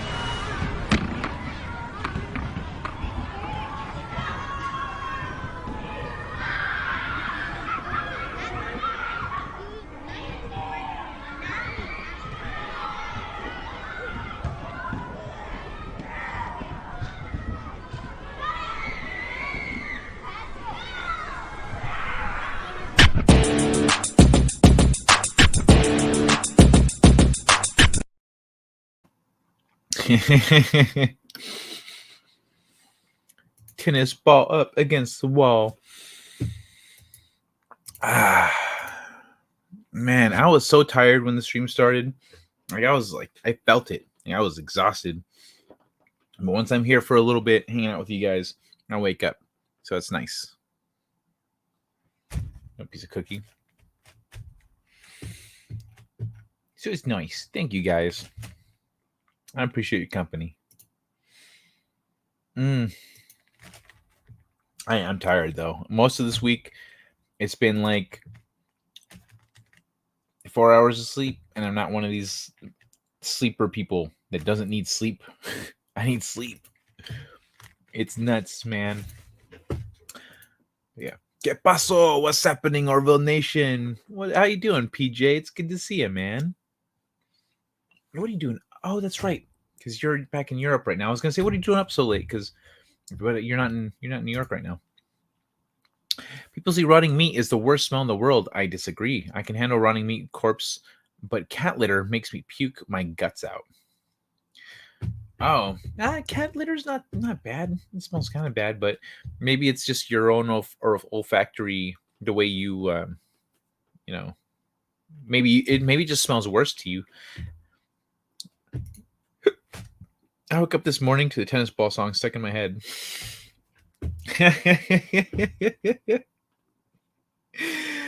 Oh, that's funny.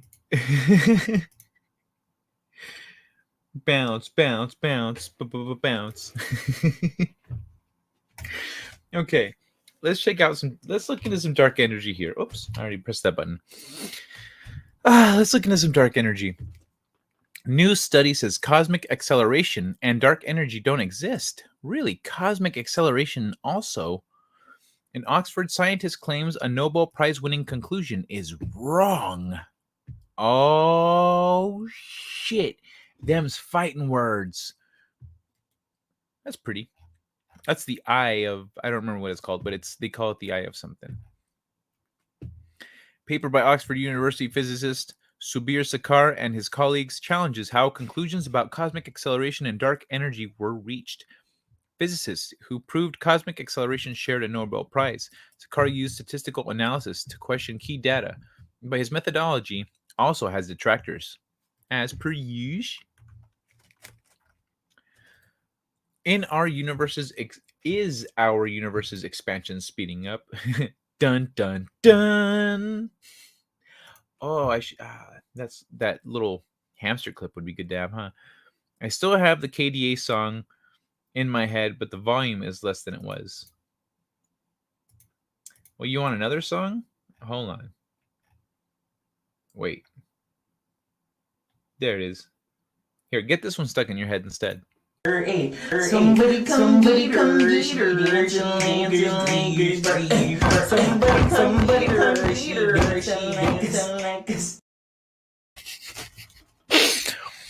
I love watching that squirrel fly away.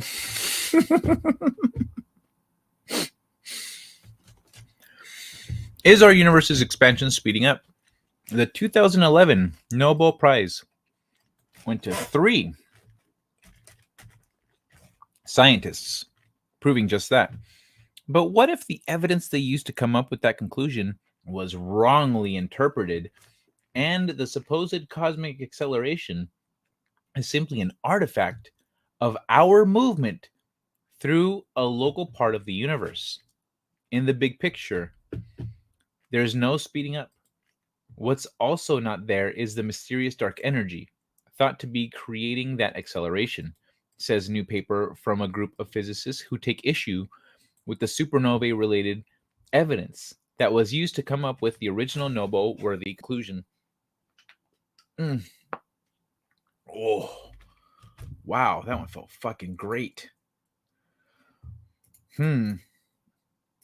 Apologies. Oh, that's right. That's right. I forgot to turn off the sound on this before, or remove it before I played the clip. My bad. There are so many flying squirrel videos out there. Yeah, but how many of them have that dude beatboxing, calling her a stripper? Blah, blah, blah. Where are we? Nobel Prize with conclusion. The Nobel Prize for the cosmic acceleration idea, if you're wondering, was won by Saul Perlmutter, Brian Schmidt, and Adam Rees for the discovery of the accelerating expansion of the universe through observations in distant supernovae.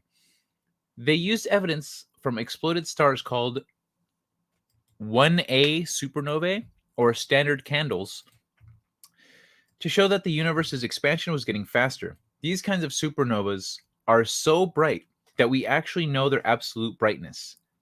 This fact allows scientists to calculate the distance of these explosions from Earth. While studying the redshift in the light they emit points to the universe's rate of expansion.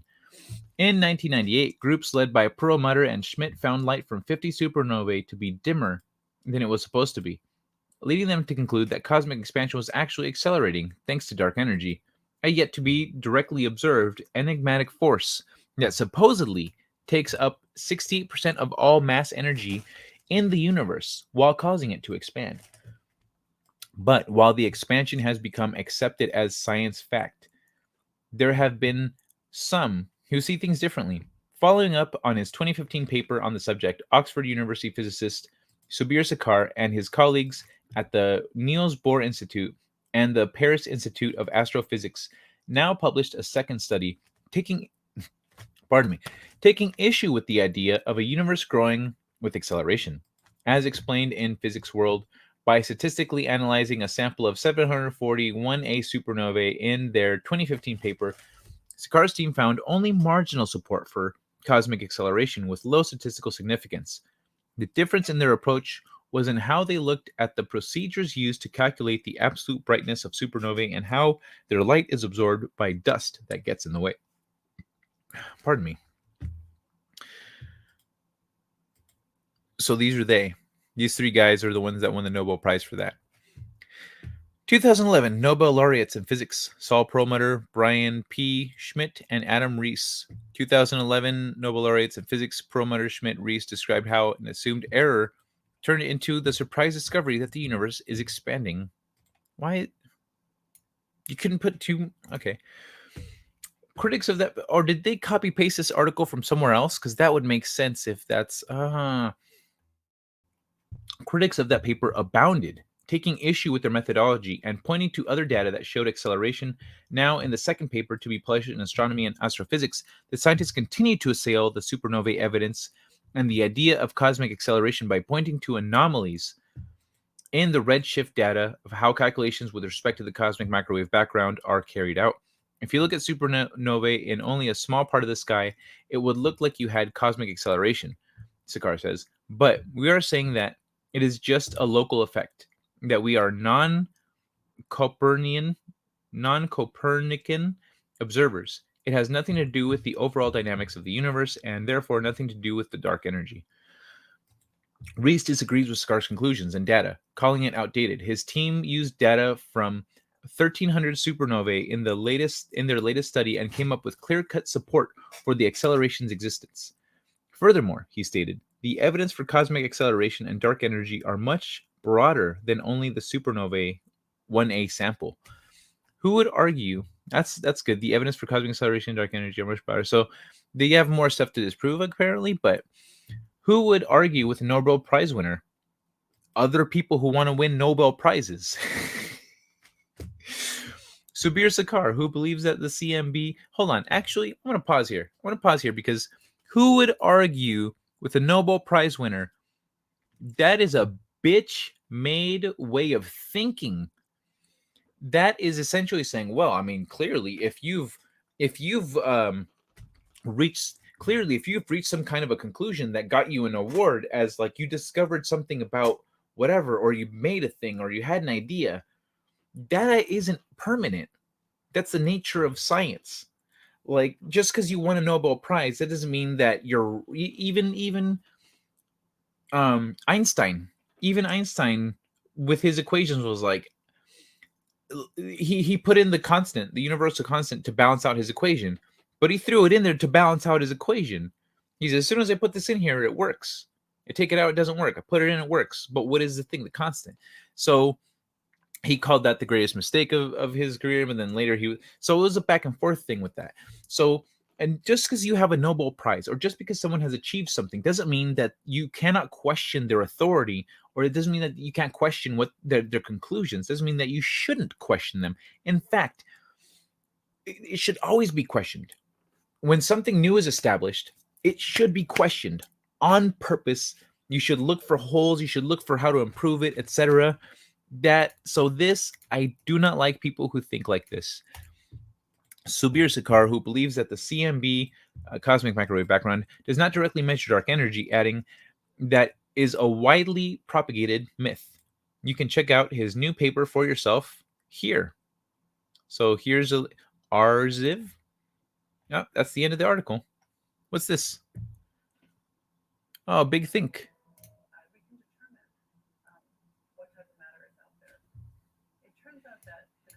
Okay, well, there's a big think video here too. So here's his paper. You can read the paper for yourself about why he doesn't believe dark energy and cosmic expansion are real. But so this, I was already on board. I was already on board with the dark energy not being real. As soon as I saw it, I said, there it is. I've been waiting for this article to come out. I knew some scientist out there was going to figure this shit out at some point. But the cosmic acceleration thing, that one, I was, I don't know if we're accelerating or not. Because I'm not quite sure about the shape of the universe. If it's flat, if it's like this, if it's like that. I think it's a bubble. I think we're in a bubble. But essentially, it's like asteroids, old school asteroids. You're all pew, pew, pew, pew, pew, pew, pew, and then you come up here. Pew. I think that's how the universe works. But I'm not a mathematician, a physicist, etc. So for me, it's intuition. But dark energy, I was definitely like that. So with that one, I'm like, I don't know. I'm not quite sure with the curvature of space. But dark energy sounds like bullshit. I saw dark energy. I was like, oh, okay.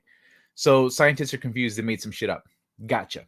That's dark energy. Dark energy is confused scientists making shit up because they want to be right about something. Or they've worked really hard on a thing, and if only they had this something to explain why they've got what they... Oh, there it is. Dark energy. Boop. Okay, now everything works. Fuck off. Let me see. You should be able to question everything. I agree. Yeah, thank you, Antonio Jill. It shouldn't actually reach light speed. The energy requirement would be unachievable. Now, wait, how far back do I have to go? Many squirrel videos out there. Okay, there I am. Right in front of the squirrels wearing blue piloting caps. Only kind of Mr. T can sport a haircut just right. Very. Thanks, Orville Nation. But you know what? If you start rocking a mohawk, you might have some people going, really? You think you're tough, huh? So the expansion is not speeding up. That is actually some good news. Yep. Yeah. I agree. I think it's all static. It's not static, but I don't know. I don't know about cosmic expansion. That's one that I don't have any feelings. I don't feel anything one way or the other about it. So it's not something that my intuition is really picking up on. Dark energy, though, bullshit. Hey, bud, following around tonight. Keep thinking about what it would be like when space-time reaches light speed expansion. Oh, well, apparently it's not expanding. And that sounds like a bad time, one-man show. Well, the universe is definitely expanding. The question is whether the expansion is accelerating, which is saying, nah. That's true. The expansion, because one of the theories about the universe and the Big Bang and all that stuff, one of the theories that's gaining more prominence, essentially, and I agree with the sentiment that everything in the universe is cyclical. So why wouldn't the universe itself be cyclical? So the universe essentially, it was like this, and then it expanded and it crunched and it expanded and it crunched and expanded, and so that keeps happening like a heartbeat. And so that would mean there's been other universes before this one. Also, it means that that the expansion makes sense, and that eventually it'll reach a limit like a rubber band, and then it'll start to contract. So anomalies. You want you mommy? It shouldn't actually reach light speed. The energy requirement would be unachievable. Okay, you should be able to question everything. But if the rate of expansion is accelerating, eventually some part of the universe would eventually reach that limit. What would power that kind of speed? Yeah, that would be nuts. But the thing is, essentially, I think if the universe is expanding, it's because of momentum from the initial, Big Bang, and momentum slows down. So if the universe Big Bang happens and is expanding, it expands until that kinetic energy reaches a limit, at which point gravity, however weak, will begin to pull. And as it already pulls galaxies and stuff together. Space itself starts to pull together, and as you start getting, galaxies merging, all this stuff, bigger bodies forming larger gravitational wells in space. Those bigger gravitational wells are going to reach far. I think that will add to the universe contracting again, because as you get stronger concentrations of gravity, that would pull the universe back in, and that might be the source of, I could see that being the source of the big crunch of the universe expanding and contracting again, because at first the kinetic energy of expansion outweighs the kinetic energy, or the energy behind gravity. But once those two even out and then pass each other, then gravity starts to pull everything back in, and then we'll get another singularity that results in a Big Bang. That's what I'm thinking, though. I haven't seen anything that says that, but that's how I think it would work. Solution to be absolutely clear: if the universe is expanding, is using an actual tape measure. The less things you have to take in account, the preciser the outcome. Why did Obama win the Nobel Prize? Politics and what's it called? Fucking marketing and shit. I don't. You know who else won the Nobel Prize? You know who won the Nobel Prize back in the 30s? Was it in the 30s? Let me look it up.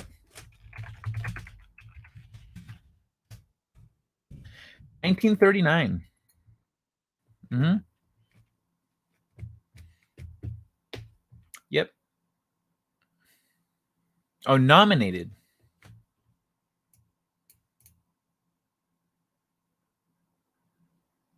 Okay, nominated for. Oh, okay. But he didn't win it. Okay, good to know. Little mustache guy got nominated. He bought it. I think it's the same reason that people think that that Trump was, bad news bears, is the same reason that they thought that Obama was like this big progressive savior of the world, and so they gave him the Peace Prize, even though he hadn't done shit. He just won one presidency. The fuck does that do for world peace? Every time I watch a space, pardon me. Every time I watch a space show about this, they always show expansion by blowing up a balloon. Yeah, it's the most. It's funny because it's like a simple logical, because you got to break things down so that anyone can understand it.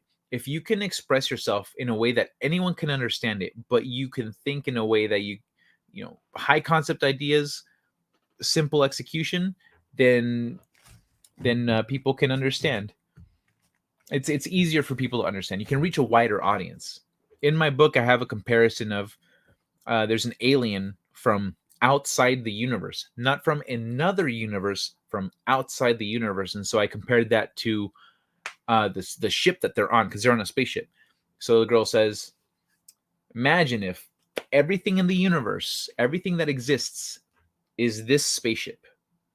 This guy is from outer space, and we don't know what the fuck that's like. We can't perceive it.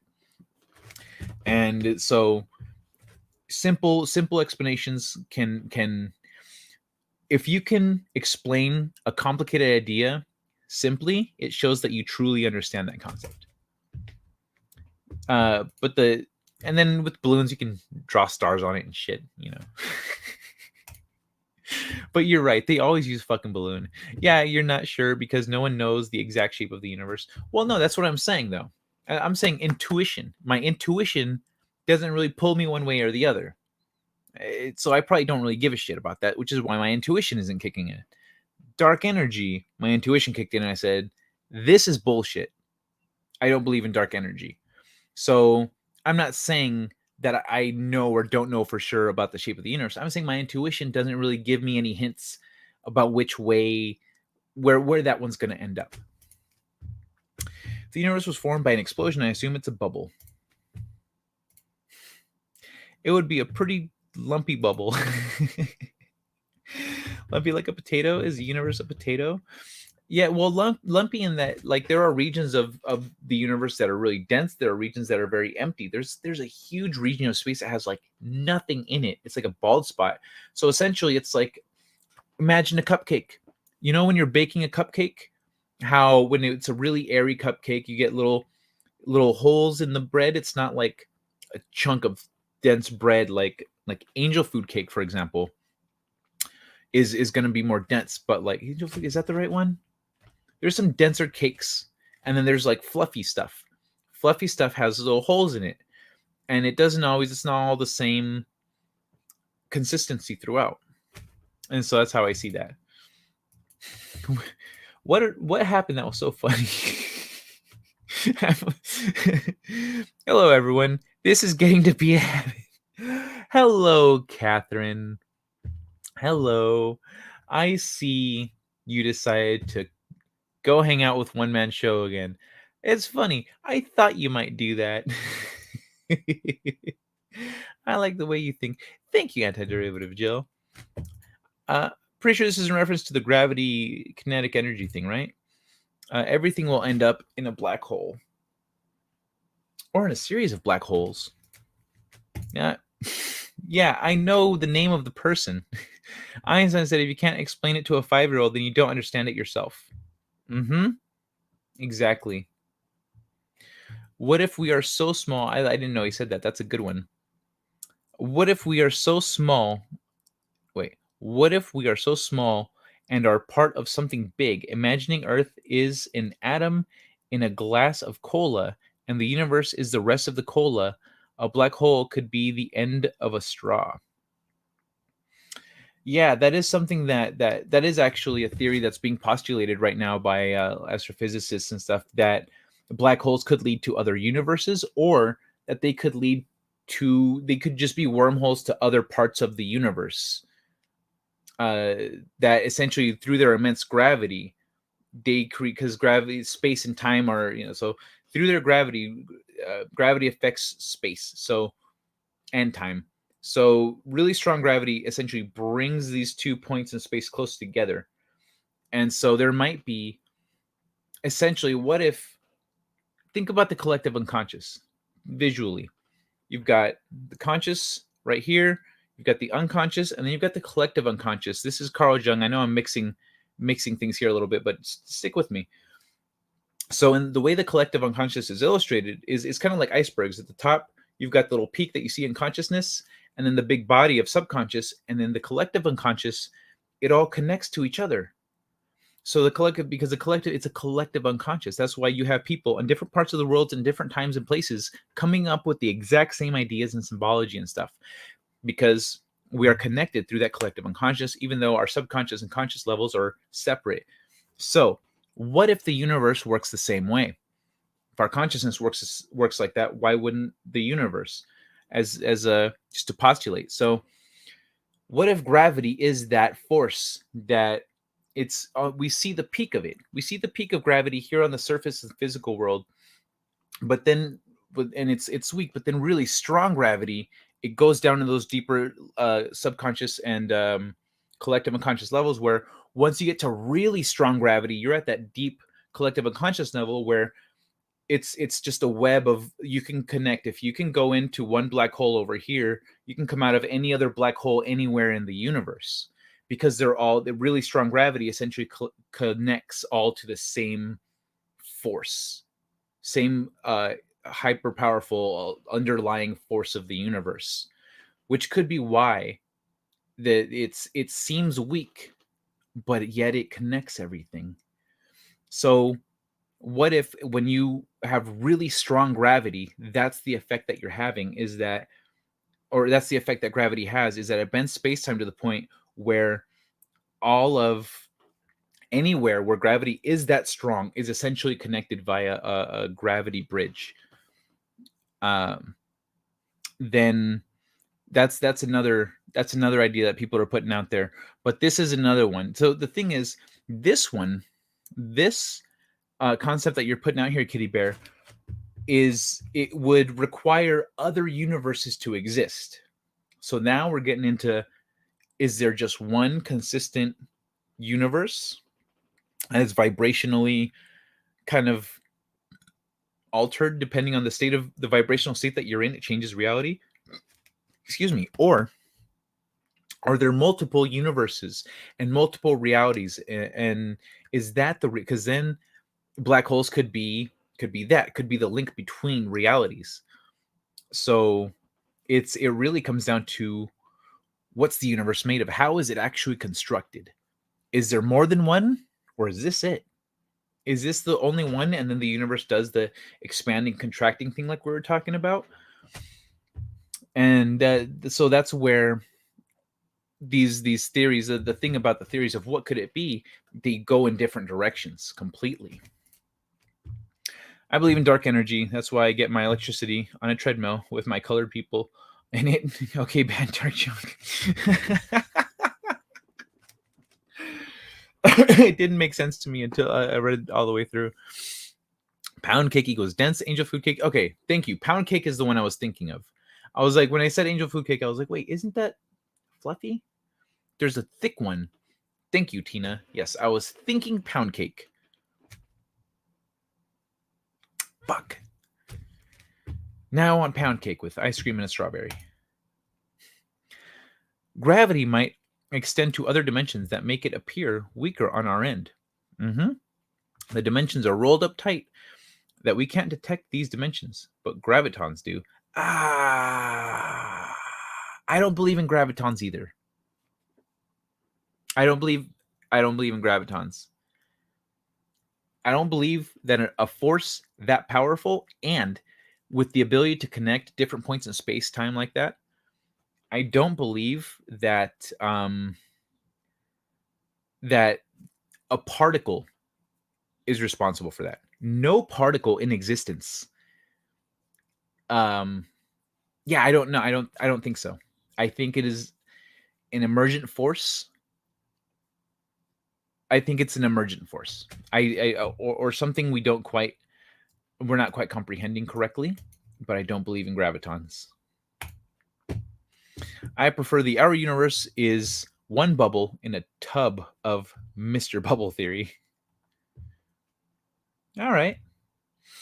That's a really fun thing to think about, actually, because then it just leaves so much room for that. So this theory is what got me thinking a long time ago about the role of creativity in the world and in reality. What is creativity? Is it, because I don't feel like creativity necessarily comes from us, is the thing. I've had experiences that I'm like, no, I'm not making this shit up. I'm putting it down, but I'm not making it up. And so if this is the reality, what is creating new universes? Are we creating new universes? What if creative people, writers and artists and the like, what if when we make a world, we are making a world somewhere out there, there's a real universe that we just fucking created, and this shit that we just wrote or drew is real there, and that whole this whole universe exists to manifest this thing that you created as a creative, and it exists in your imagination land, because essentially everything in our universe is what's real to us, and everything outside of that is not real. The imagination is not real. So everything that's not real is essentially your imagination. So could you be creating universes? Or what if creatives are peering into other universes? So these universes already exist, but we as creatives are like the collective unconscious. We can peer into them. We see bits and glimpses of them. And then that's why when you're creating something, sometimes you go, this isn't right. What do you mean it's not right? You're making shit up. It's whatever you want it to be. No. It's not right. Because there's something they're going for something, but they're not hitting it. And that's why we get the feeling something's not right. Because we're looking into another universe. So this theory is what got that question kicked off in my head a long time ago. But yeah, I think a lot of people ascribe to that theory. Eventually, someone is going to get into the tub, and everyone is doomed. They're like, oh, God loves us. God created us. God's like, all right, here we go.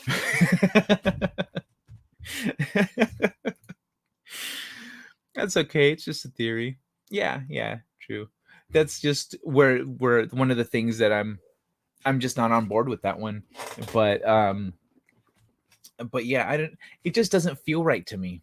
It doesn't make sense the way gravity works. It doesn't line up with any other particle. I wrote a novel about a civilization that lived between universes and had access to them. Oh, that's badass. Did you publish it? And if you did publish it, I can't ask you because then you'd be doxing yourself. But I can privately ask you at least the name of the book and stuff, or your pen name, or if you have a pen name, that's even easier because then you don't give a shit. Part of the quantum mechanics, so it would never be intuitive. Part of quantum mechanics. I disagree. I think quantum mechanics is intuitive to some people. Like certain elements of it are intuitive. For example, in Minecraft. No, hold on. So NASA. Yeah, I should start with NASA and then move into my. So NASA made a Minecraft mod that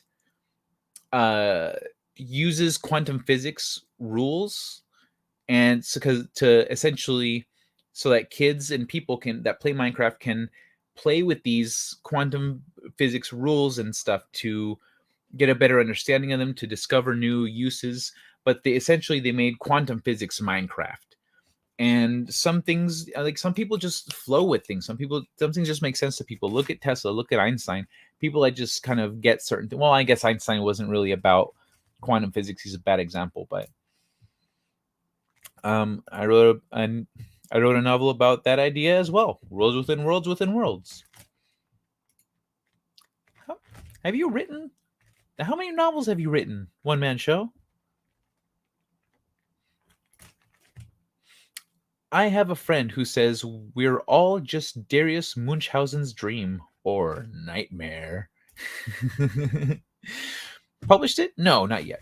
I haven't looked into setting up a pen name. You don't need to do anything to set up a pen name, really. I mean, I guess a DBA, but like, a pen name is just the name you go by. You just publish under that name. Like you publish under that name. But let's say if you self-publish, Amazon still has your real fucking name and your bank information. They pay you directly. You can publish as Sally Struthers if you want. No, that's a real name, isn't it? Sally Salmonella. There, you can be Sally Salmonella and publish as Sally Salmonella. Amazon, you're still going to be one man show, yada yada yada. Here's my social security, etc. Greetings, Sci-Fi Nation. Good to see you, man. How you doing? Hey, Wi-Fi. Wi-Fi. Here's the thing. Unless you are somehow able to step outside the universe and be so big you can see the whole universe, you will never know what it is and how it works. Spiritual teachers would disagree with this. Actually, these people that, well, okay, hold on, where do I start with this? Spiritual teachers would generally disagree with this in that you through internally you can like reach that God force and learn about the true nature of the universe and yeah, so essentially if you're looking at it from a straight observational point of view, not then like a physical world point of view, then yeah, I can see that. I can see that. I see you got some new people dropping in. If you could drop me a like, I'd really appreciate it. We're getting way into the fabric of reality and shit here, so stick around if you got an opinion on what life is. Say so in the chat. 50 plus. 50 plus. What you've written 50 plus? That's a fucking lot, man. Why haven't you published them? Why would you write that many books and not publish any of them? Or have you published some of them? Ew, Struthers, no thanks. Yeah, who is that? Struthers. I would have spelled that wrong. Oh, no. I would have spelled it right. Who is this? American actress and activist. She played Gloria's daughter of Archie and Edith Bunker. Oh, Archie and Edith Bunker, all in the family. All in the family. Okay. I knew it was someone offbeat, you know what I mean? But all in the family. That's good times. Smothers Brothers? Everything that is bigger than you is harder to understand than stuff that is smaller than you can actually see and work out how it works. When something is too big, you have to imagine it. Kind of, yeah, that's true. But at the same time, we've come to realize as we study more and more about the universe, realize that everything that's big is the same when it's small. Like smaller things, it's like a Mandelbrot. The universe is a Mandelbrot. So the little version of a thing is the same as the medium version of the thing, is the same as the big version of a thing, is the same as the giant version of a thing. Certain effects are work differently, but like essentially it all follows the same pattern. So if we operate under the assumption that that's how things are, we can extrapolate larger and smaller structures and truths.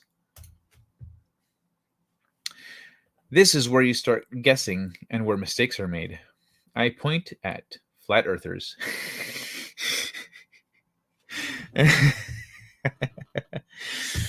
You know what? Flat earthers, what the fuck is wrong with them? You rent a fucking hot air balloon, get your ass up into the sky, and watch the horizon do this. Actually, I wouldn't mind a hot air balloon ride. I think that'd be really cool. I've never been. Has anyone here been in a hot air balloon? It sounds awesome. We've got hot air balloons nearby down here in Temecula. I think they do a hot air balloon thing. I want to go in a hot air balloon. Shit. I mean, I don't like heights, but hot air balloons are fine because even if it starts to fall, it's not going to fall quickly. It's going to drop slowly. And you can try to aim for like right? Can't you can you steer those things? Or are you just kind of stuck with whatever you get? I need to do more research into hot air balloons. I'm starting to freak myself out. Anything that is bigger is harder to understand. Just ask closed-minded peeps. Yeah, true. The only thing I know about Sally Struthers is that South Park did a parody of her looking like Jabba the Hutt. Yeah, that's right. That's right. She's the one with the kids, with the hungry kids. Oh, man. Yes. That's why I know her name, because she's not someone I was like, why do I know that name? That's not an actress that I would know. All in the Family was before my time. I recognize it because of the song, the intro song, and the character of Archie Bunker. And it's cultural significance, etc. But fucking South Park. Thank you, Anti-Derivative Jill. Thank you very much. Oh my god, that's right. I forgot about that. Miss Struthers, we would like to use your spaceship to chase Starvin Marvin to planet Marklar. What's she saying?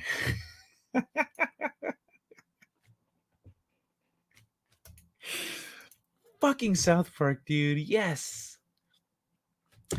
I met a flat earther at a Star Trek convention. Which has to be a paradox. What? How? Oh, you know what? No, it's not a paradox. You know why, Anti-Derivative Jill? Because the flat earther says, well, yeah, Star Trek is fiction. That's what he says. Star Trek is fiction. It's not real. I don't have to worry about that. It doesn't disprove anything about the real world. It's fiction. Fuckers. Then they could go a bit higher and run out of breath. Problem solved. They only go. I don't think they go that high. Actually, it was called Sally the Slut. I think, Jill. That is what I meant with unless you see it. Most people do not understand. Yeah, true. Yeah. The episode was Starvin Marvin. There's a few Starvin Marvin episodes. There's a number of Starvin Marvin episodes. Like the one I was talking about, I think was the last time we saw Starvin Marvin and Sally Struthers in South Park, was when Starvin Marvin found a spaceship from planet Marklar, went to planet Marklar, came back, picked up all his people from all the starving people in Ethiopia, and took them to planet Marklar. And then the U.S. government and the Christian missionaries chased them there. The U.S. government because of the aliens and spaceships and shit, and the missionaries because they wanted to convert the Marklar to being Christian, just like they were trying to do with the Ethiopians. You're trying to convert them to be Christian, like bribing them with food and shit. Fucking assholes. Hindenburg was kind of like a hot air balloon. Kind of. Eldritch Lord Hester, hey, what's happening, man? Good to see ya. Welcome to this show. Archie Bunker actor played the chief on the show Heat of the Night. Never heard of Heat of the Night.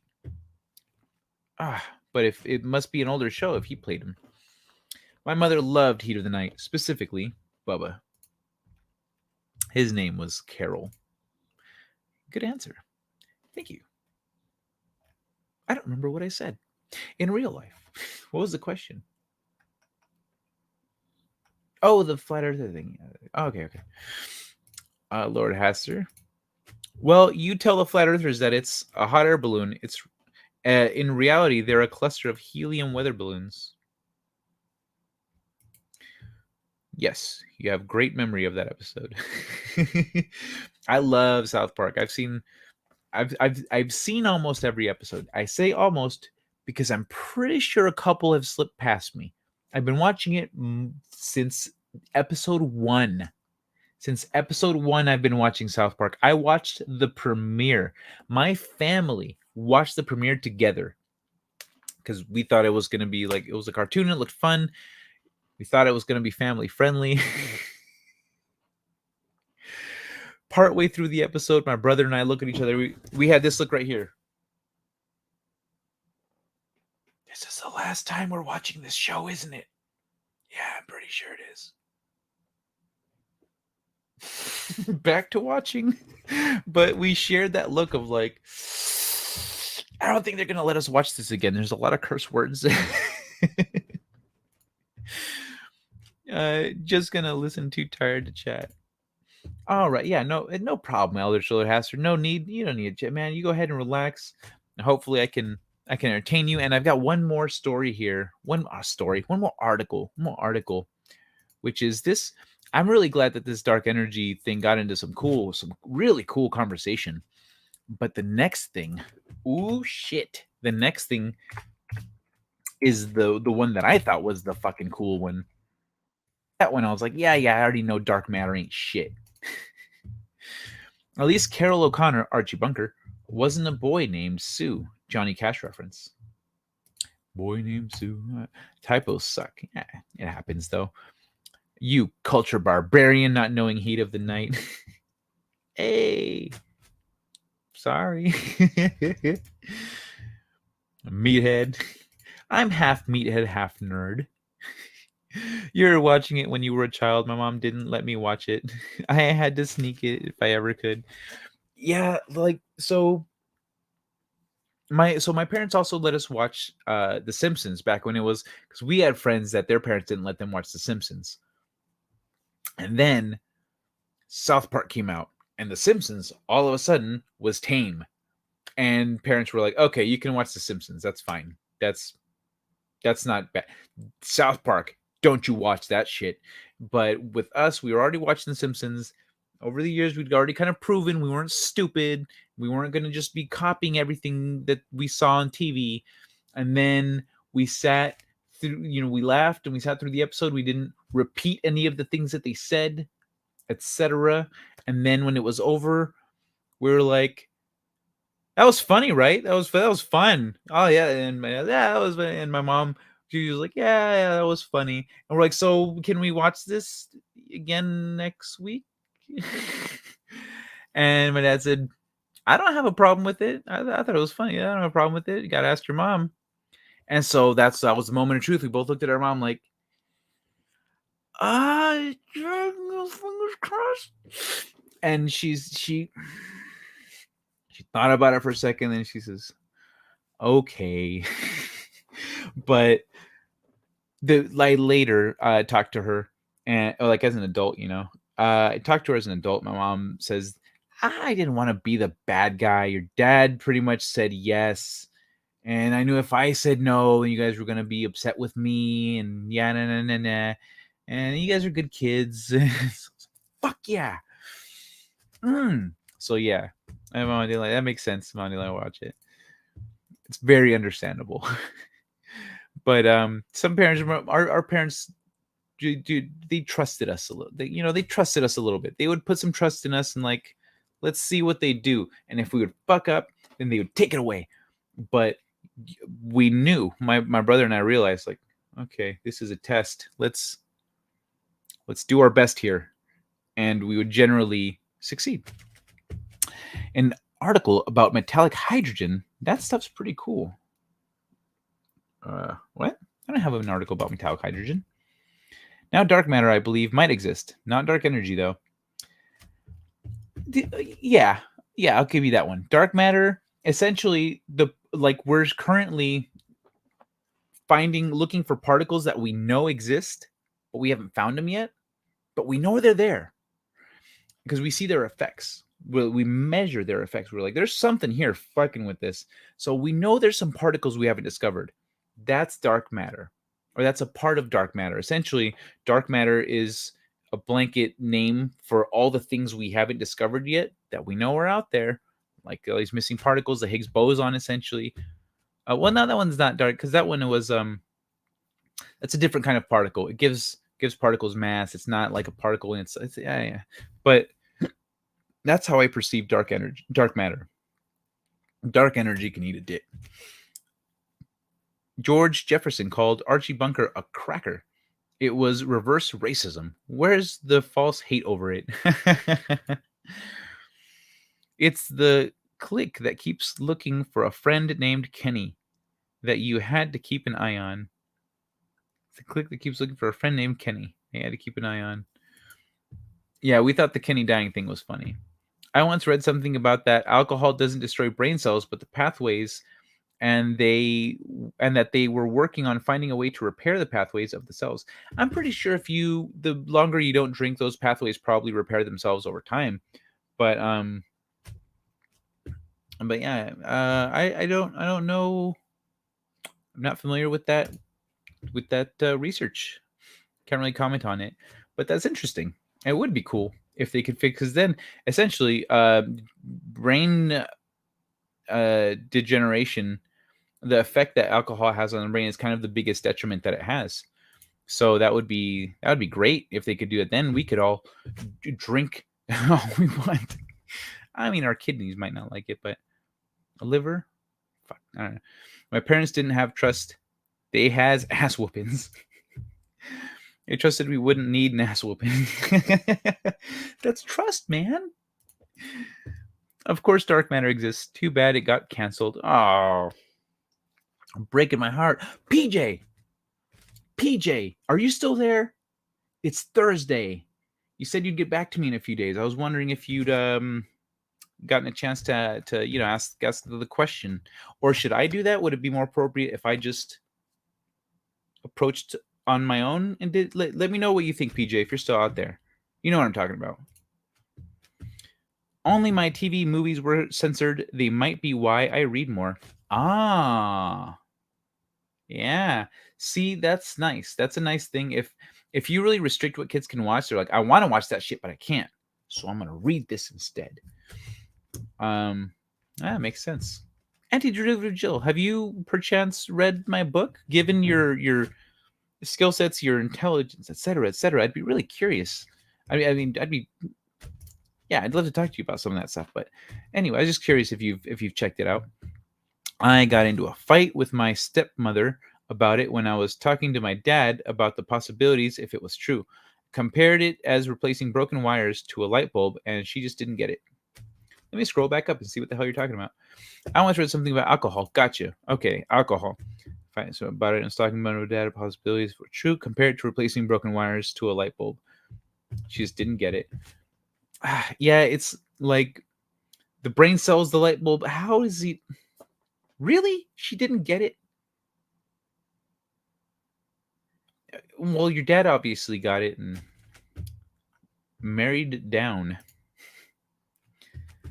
Yes, I miss Dark Matter too. We were supposed to have 2 more seasons to finish the creator's story.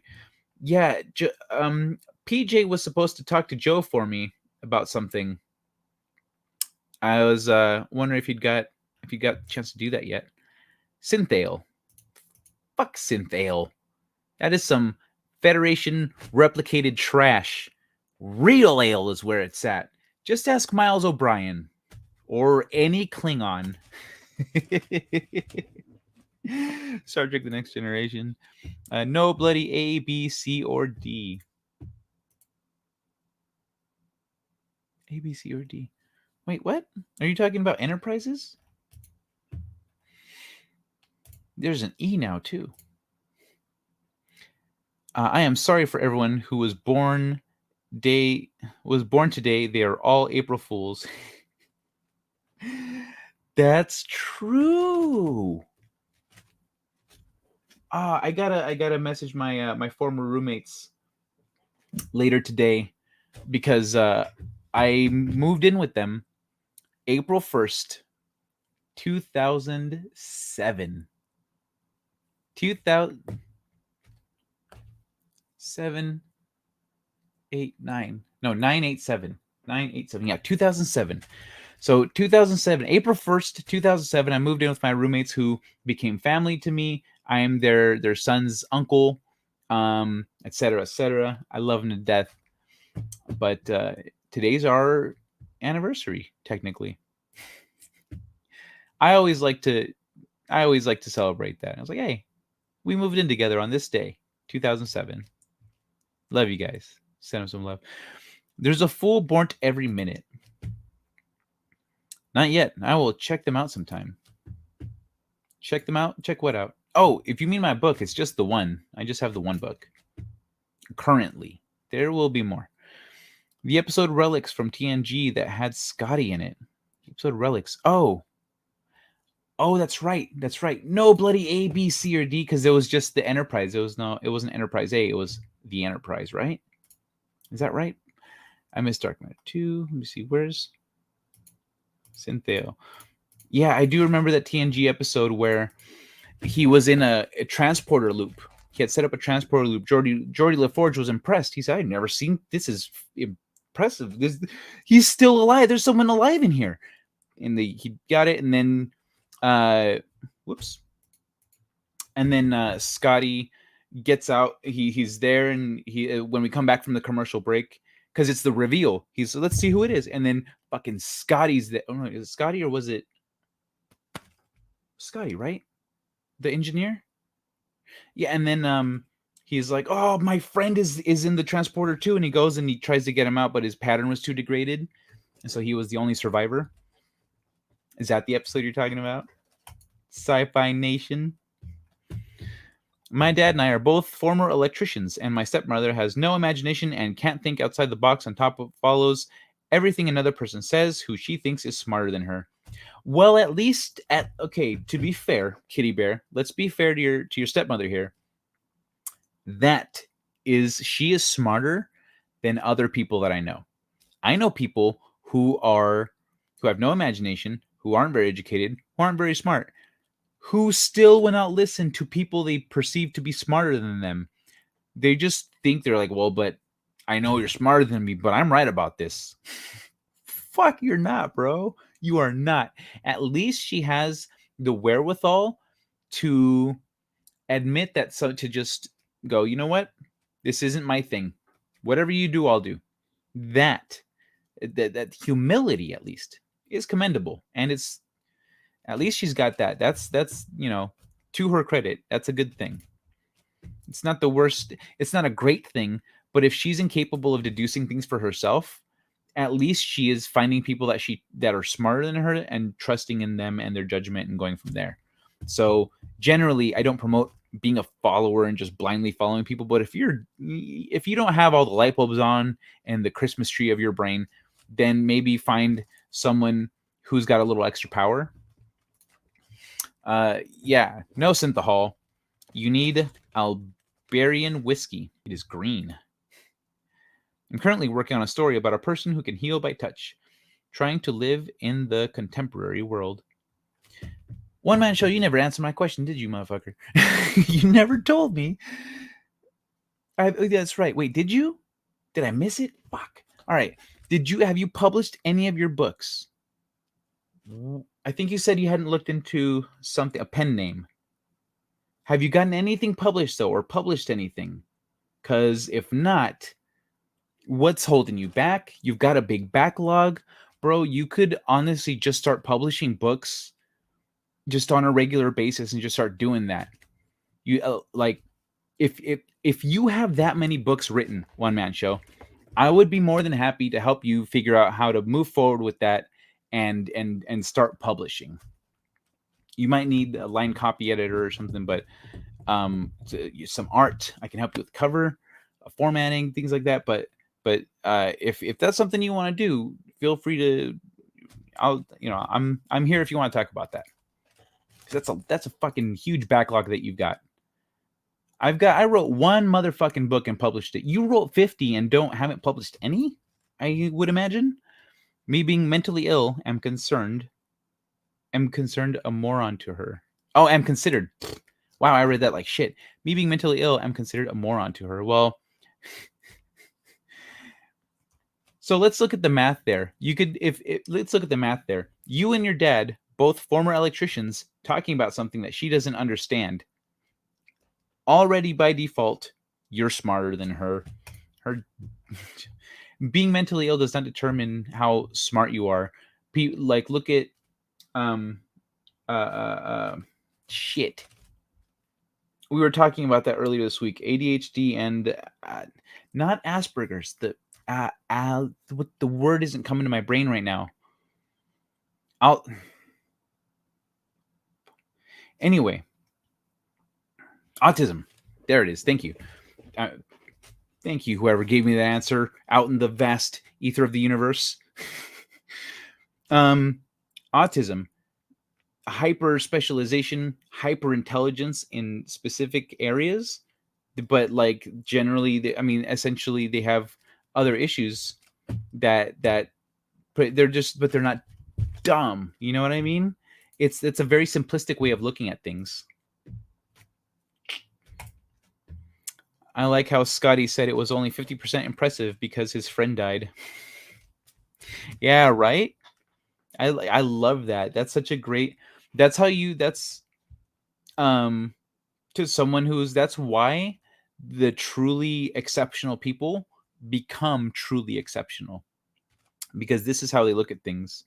Someone goes, "I can't believe you did that. This is amazing." They go, "Not as amazing as it was supposed to be, because somebody fucking died, and I was supposed to make sure that didn't happen." So, yeah, that's what separates the truly impressive and remarkable talents from the mundane. Jordy S. Scotty about regulation 41.7C over pressure in the deuterium tanks. Scotty looks at him and said, "Laddie, I wrote that."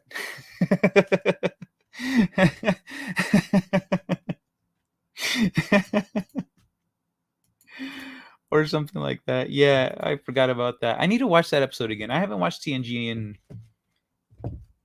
I think I watched it like 3 years ago. I watched it all the way through. I should give it another go. I was drinking a lot back then, so I don't remember a lot of it.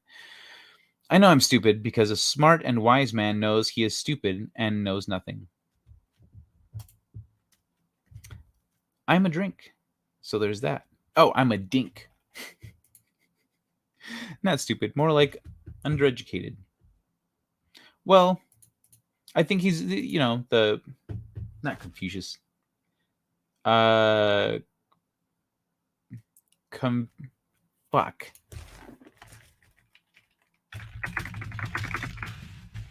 What's the name? Plato. Was that Plato? Oh, Socrates. Okay. There is Socrates. I was like, that's not Plato. Socrates. Just a little Socrates in there. Oh, unless you mean the mother, then.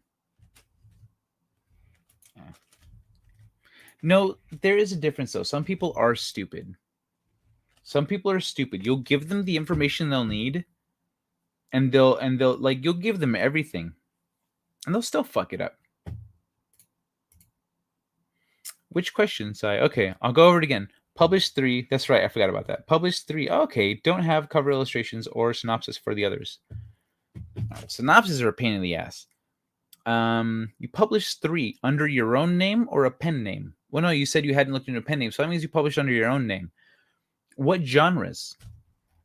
I mean, would you? Why? Yeah. Why haven't you looked into publishing more? I've already sent you 1 synopsis. Still waiting, but not pushing. Okay. Actually, I should have checked my mail after the stream from yesterday, because someone said they were going to get a hold of me here. Oh, Nintendo. Okay, cool. All right. Okay, I already read those. You sent me a synopsis. Oh, this is the wrong inbox. Oh, fuck. That's a lot.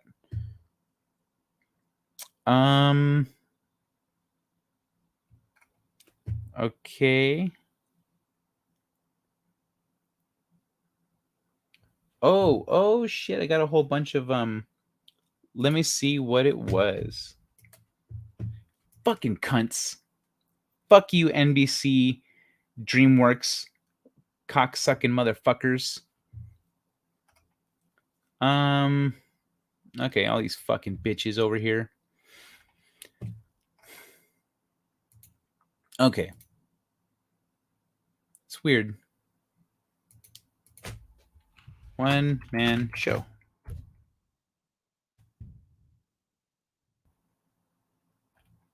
Okie doke. Well, I don't have any new emails from you, so I'm guessing you haven't sent it yet. But I sent you 1 synopsis. Still waiting but not pushing. Confucius say, Did you send it in an old email? Because I don't remember. I don't remember seeing that. Our emails have generally been about one or two things in particular. Hello, Catherine. Confucius say, "He who does not understand will not solve problem." Yep. 54 manuscripts total, aside from the 4 I never plan to publish. Ooh, interesting. Why? Why do you never plan on publishing those 4? I'm really curious about that. It was a while ago that I sent that to you. Okay. Shit. All right. Let me get back to. Let me see if I can find it then. And I remember. I thought I remembered all our emails, or have I checked all the emails? Brianna. One Man Show. Happy He-Man. Demolition Pizza. Catherine. What is this? That 70s rock fan. Okay.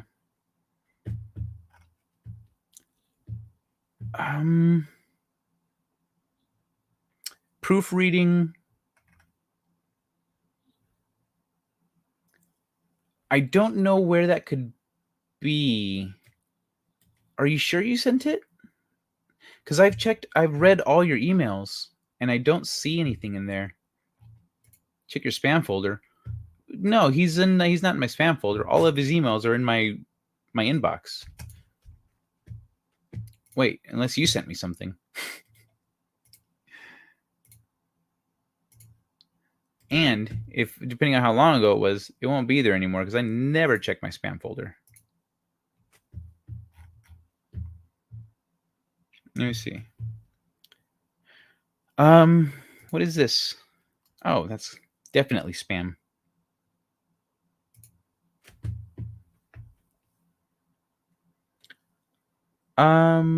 What is this? Oh, okay. No, looks like spam. Oh, this person is looking for sex. Clearly spam.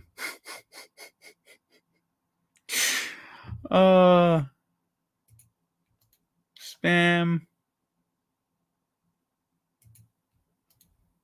Okay. Yeah, no, nothing in spam. Yeah, One Man Show. I don't know where it could be. So if you could send that, I guess I'd be really curious to find out. You can follow up with the book stuff in an email. You don't need to pull it up here. She has people skills, but when it comes to stuff she knows nothing about, she blindly follows other people's opinions without checking. Logic isn't her thing. Got you. Okay. Use Tweet or Twitter or Discord. People will get to you better. I do. Okay. Well, I use all of them. I don't check them all as frequent at the same frequency, but I do use them all. I'm opening up Discord real quick, just in case. Just in case. Okay, nothing new here. Well, there's new stuff. It's just nothing I need to check.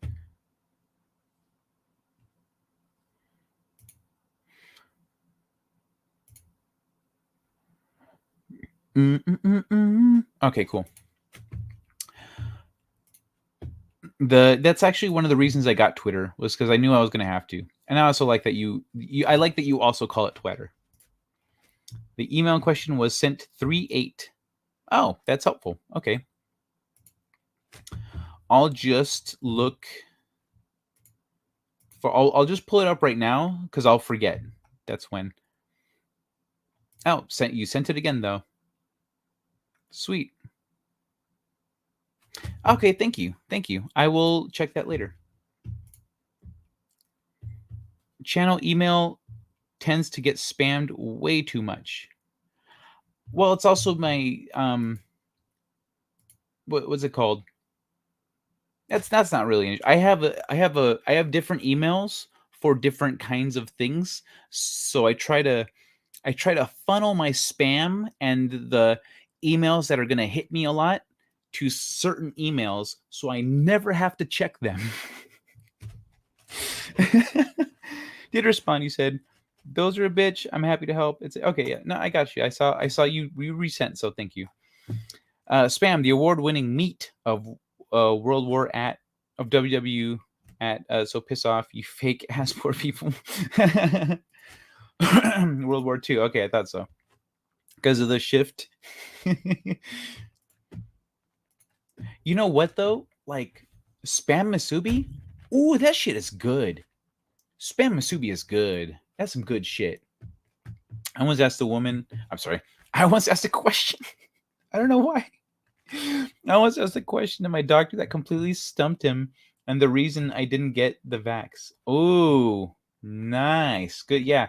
If your doctor doesn't know how to answer a question, well then, bro, I just left the circle of trust. Like I trusted you, and now I don't.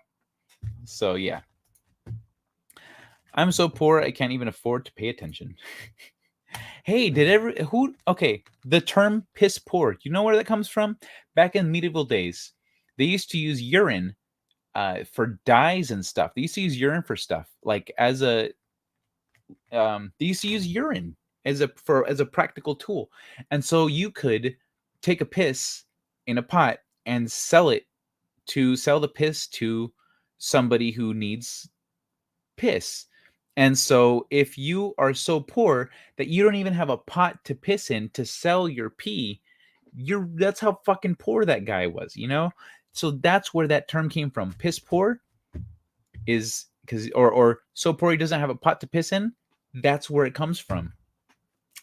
I thought that was interesting when I learned it, but thought I'd pass it along. Just into yeah, I appreciate that. Those 4 manuscripts cover events in my personal life. They're kind of like extended journals. Oh. Well, then maybe those 4, or you publish them as one like collection of after you're like a world famous author, you know? 10 years from now, you're like publishing your 40th book. People are like, this guy's insane. How can you write like this? Stephen King is like trying to keep up. You should see my game account email. Get over 100 emails. Yeah, dude. Oh my God. It's so crazy. Spam is hardly cheap now. I can understand why the doctor can't answer some of my questions. They're outside the scope of her patience, of her practice. Oh, yeah, that's understandable. I don't even have a pot to piss in. We all do now. It's porcelain. Ew, but fascinating.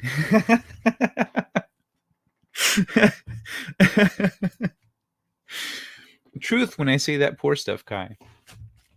Well, but I mean, technically, if you've got a toilet, it's an exaggeration, but that is rough, man. I hope you get monetized then and start building up some income or something, some extra income from YouTube, hopefully.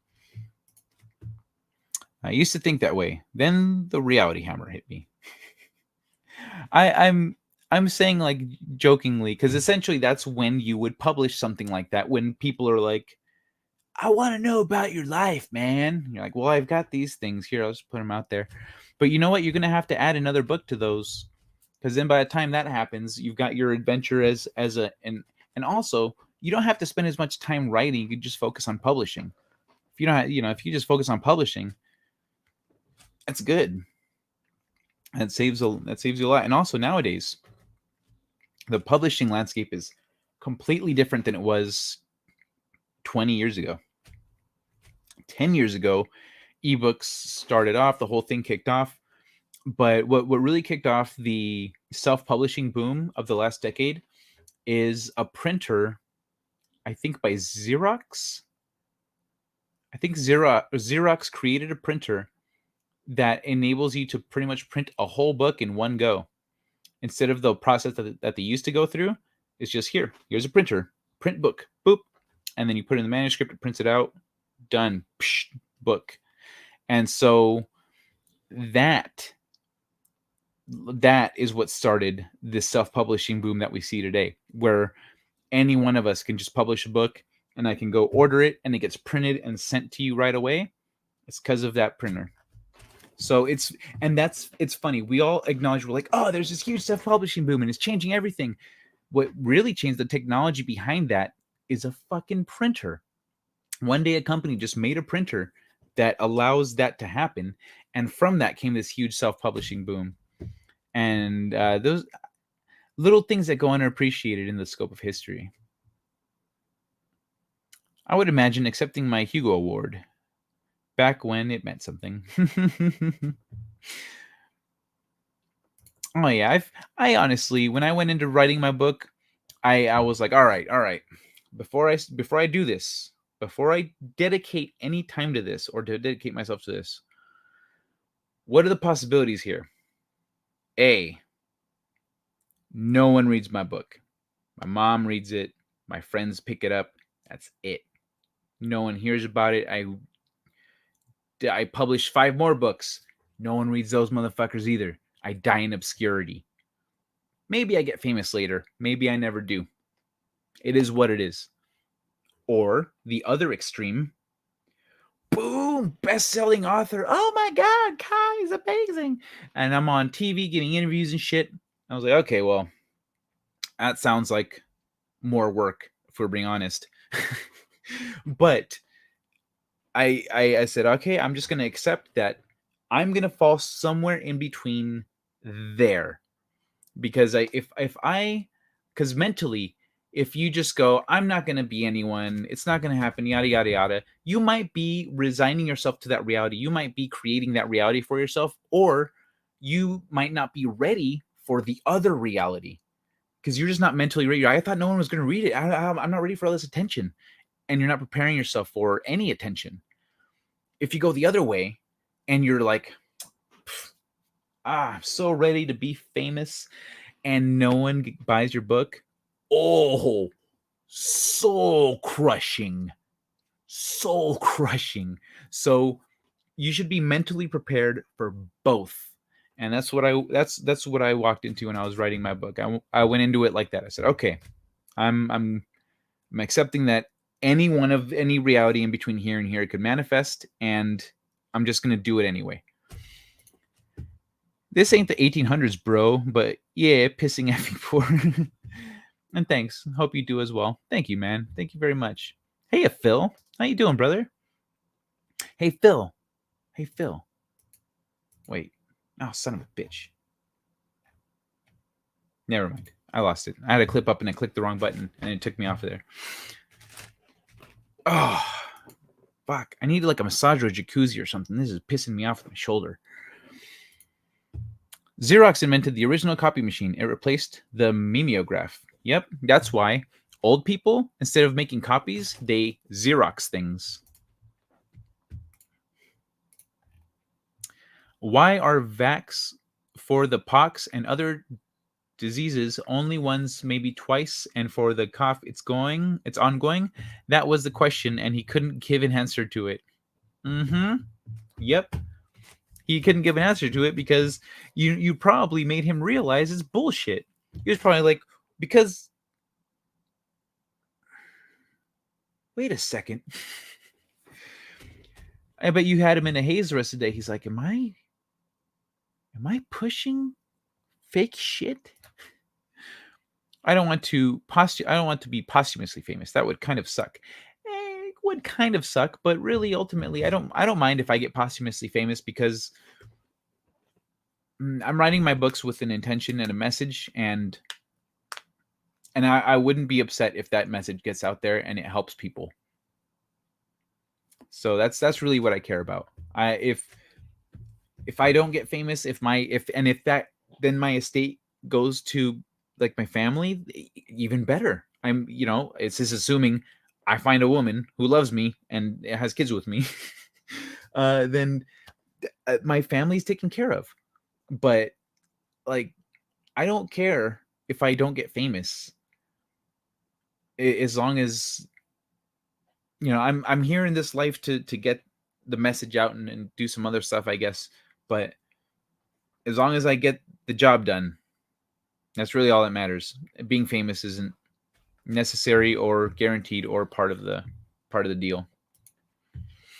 Amazon Prime Amazon prints it, you sell 2 copies, you get sucked in for all the production costs.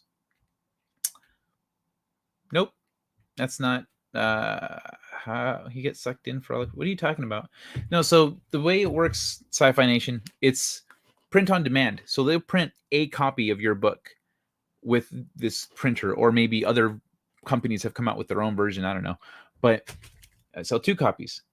So let's say the way it works is however thick your book is, however many pages it is, Amazon says this is how much it's going to cost us to print it. So you can set your price anywhere above here, because there's a little padding that's for them. There's the cost, and then there's their cost as a business. And so anything above this is what your book will cost. So for me, that's why my book costs $20, because the printing cost is like I couldn't sell it for $10 because that's still below Amazon's price to get it out there.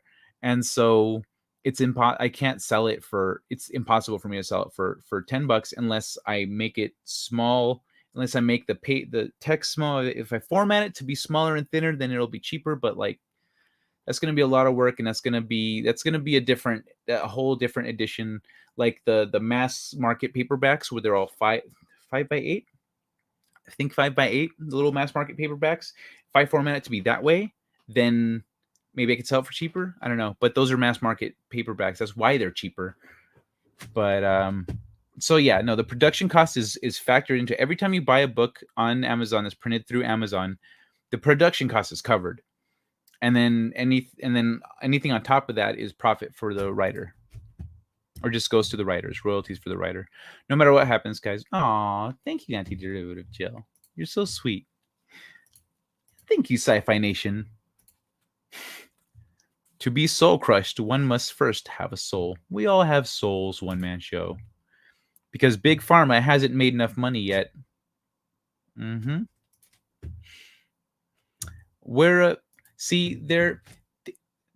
not okay with already being a massive industry that makes shit tons of money off of sickness and disease and other people suffering. That's not enough for them. They're like, what if we could get like a regular ongoing? Fucking assholes! You're already overcharging for shit. Wear a back brace. I still use an old office chair. I wish I could afford one of those streaming chairs I see peeps use. You talking to me? For a back brace?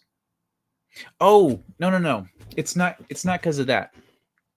It's not because of this. I generally have good posture. And unless I'm leaning in to like read something, I generally have good posture. But what's it called? It's not my back. It's like that. Usually that issue is your lower back or maybe mid back or upper back. But for me, it's in the shoulder. It's like here. I feel it under my shoulder blade. So, you know what? I'm going to turn on the AC real quick. Let me play a clip to keep you guys entertained for a second, because I'm getting warm. Here's one. Okay, here. I'll play some shooting hoops real quick.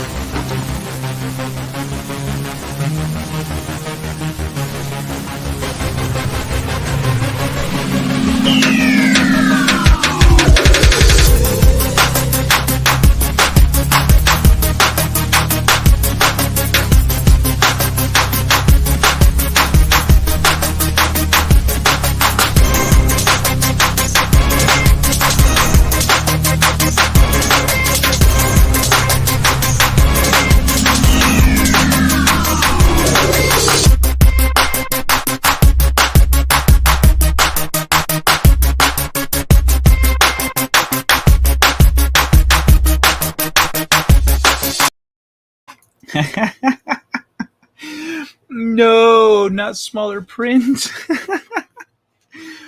It'd be slightly smaller print and less spacing in between lines, because I formatted it so that you've got a nice healthy space in between lines. I tried to format it so it's comfortable to read. When I got the sample, I tested it. That's comfortable, but yeah, I'd have to change it up a lot. I've achieved immortality. My name, the actual one, will always be out there. Nice. Make one of your own. Rip a chair out of a car and put it on a stand. You are done. Way cheaper. I have worked at major printing companies. You wouldn't even consider printing a publication unless they had an order of 100K units. That don't include waste from setup. Yeah, dude. Major publishers. I didn't even bother with major publishers. When I was looking at traditional publishing, they were like, they still expect you to do a lot of your own marketing. That's the thing I need help with, fuckers. I format mine to 6x9, cuts down on the page count.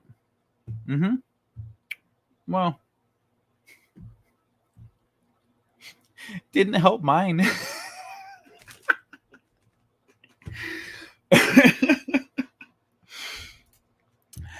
Is that clip unusually loud? Is it? I think it is maybe a little bit. If you guys want, if it's a little loud for you guys, I could re-render it and turn it down.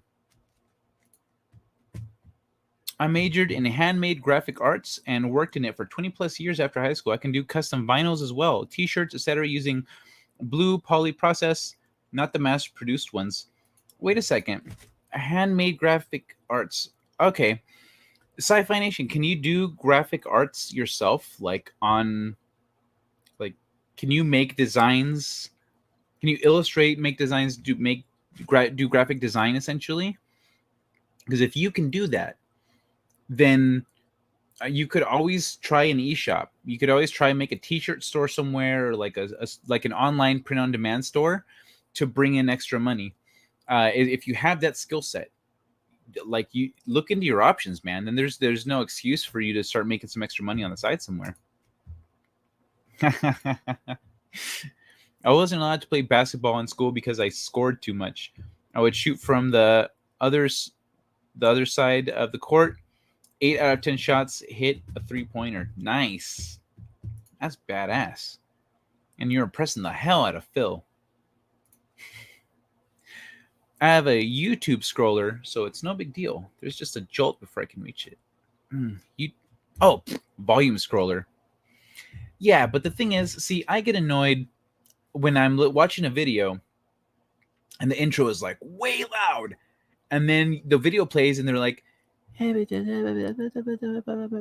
like, what the fuck, dude? I turn it up, like the intro, their little intro music plays for their video, and it's like, and you turn it down to half, and then their actual voice is like fucking quiet, and you have to turn it up, and it's still not loud enough. Volume manage your shit, people. So with me, when I do my highlights, I've only published one this week. I need to publish another one. But when I do my highlights from the show, I try to make sure the volume is consistent so that so that no one has to do that. Pardon me. I'm not an artist, but I can make templates. Okay. Well, I was just throwing out an idea out there for you. You should look up Korfball. It's way hard. It's way harder than basketball. Also, way more fun. As a male, you get to bump into boobs now and then. What's Korfball? Okay, we're at 3 hours. I got to read this last article, but it does look cool. The net is like in the middle, huh? Okay, I'll have to check this out in a minute. I'm gonna read this other physics one first. This other physics article. But thanks, Kittybear. I'll check that out in a second. Let's pull this up and move it along here real quick. Physicists startled to discover a new way to shape a material's atomic structure with light. The fuck? With light? Yeah, with light. So, researchers changed the atomic structure of thermoelectric material in a unique way with pulses of intense laser light, a method with potential to create new materials with dramatic properties that are not seen in nature. They were able to track and measure the atomic movements of a femtosecond timescale with the LINAC coherent light source, LCLS X-ray free electron laser at SLAC National Accelerator Laboratory. X-ray laser experiments. You cannot change an atomic structure. Ask Yvette. Who is Yvette? Bump them man boobs, eh? In Korfball, none is able to dunk. None can reach the basket. Oh, that's okay. That's cool. Well, is it just not allowed, or has no one played with tall people? I gotta sleep. Good night. Okay, I will listen to this scientific possibility. Okay, let's check this one out so that we can let Antiderivative Joe go to sleep here. X-ray laser experiments show that intense light distorts the structure of a thermoelectric material in a unique way, opening a new avenue for controlling the properties of materials. Thermoelectric materials convert heat to electricity and vice versa, and their atomic structures are closely related to how well they perform. Now researchers have discovered how to change the atomic structure of a highly efficient thermoelectric material, tin selenide, with intense pulses of laser light. This result... Where am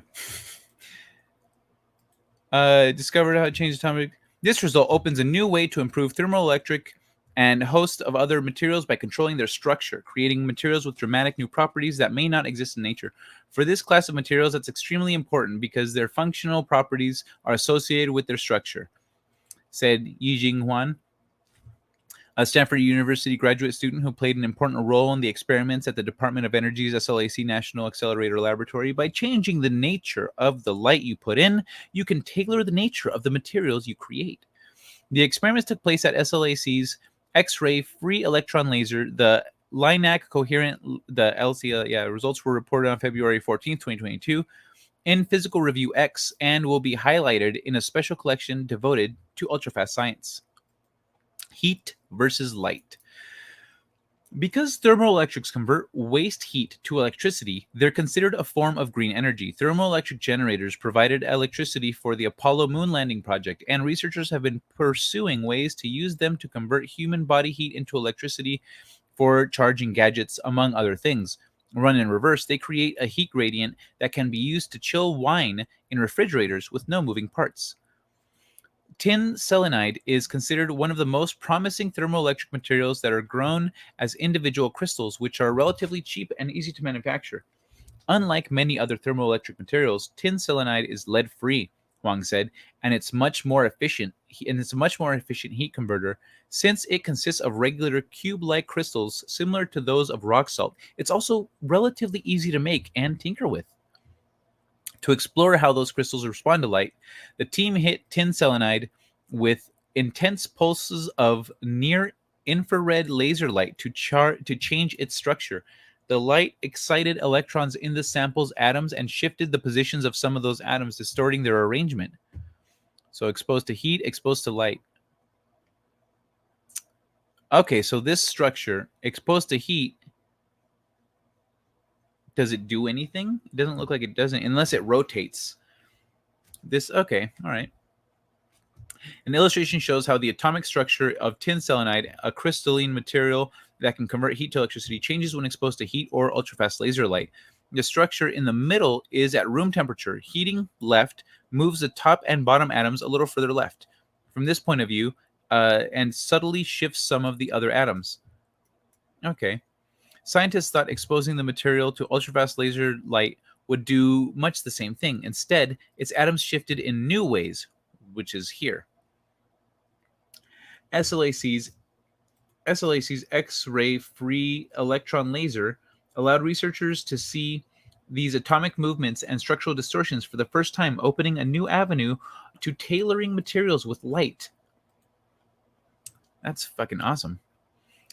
Then the researchers tracked and measured those atomic movements and the resulting changes in the crystal structure with pulses of X-ray light, which are fast enough to capture changes that happen in just millionths of a billionth of a second. Jesus.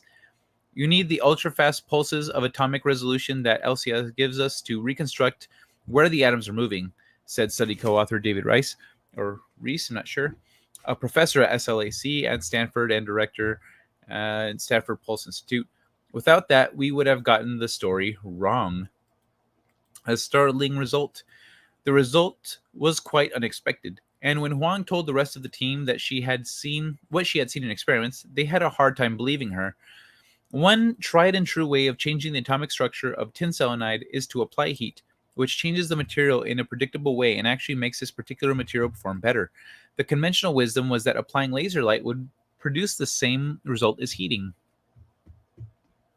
So exposed to heat, exposed to light. This illustration of data experiments with SLAC's free electron laser shows how the atoms... Oh, wait. That's what we initially thought would happen, the investigator said. But after almost 2 years of discussion, Yijing finally convinced the rest of the team that no, we were driving the material towards an entirely different structure. I think this 2 years... I think this result goes against most people's intuition about what happens when you excite electrons to higher levels. Theoretical calculations by Shan Yang, a graduate student at Duke University, confirmed that this interpretation of the experimental data was the right one. This material and its class... Oh, I see. Interpretation of the experimental data. This material and its class are certainly very interesting because it's a system where small changes could lead to very different results.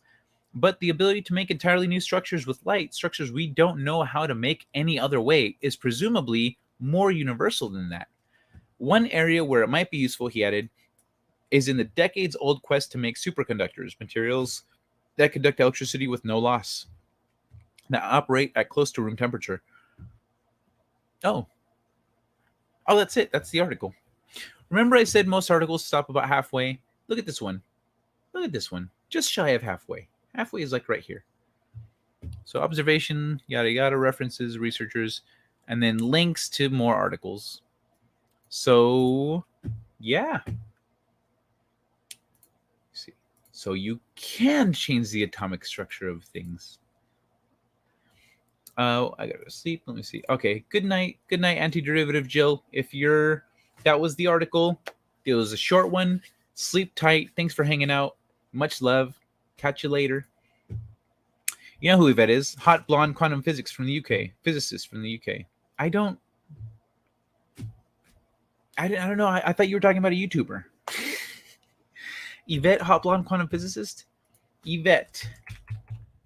Quantum physics. Yvette Fuentes?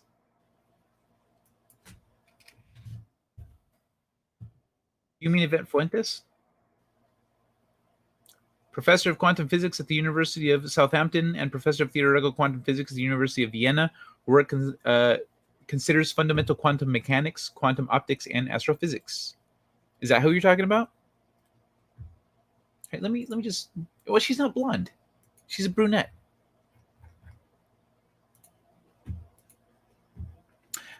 Dude, Dutch people have the tallest average height in the world. Average Dutch people are 6 feet. I am average.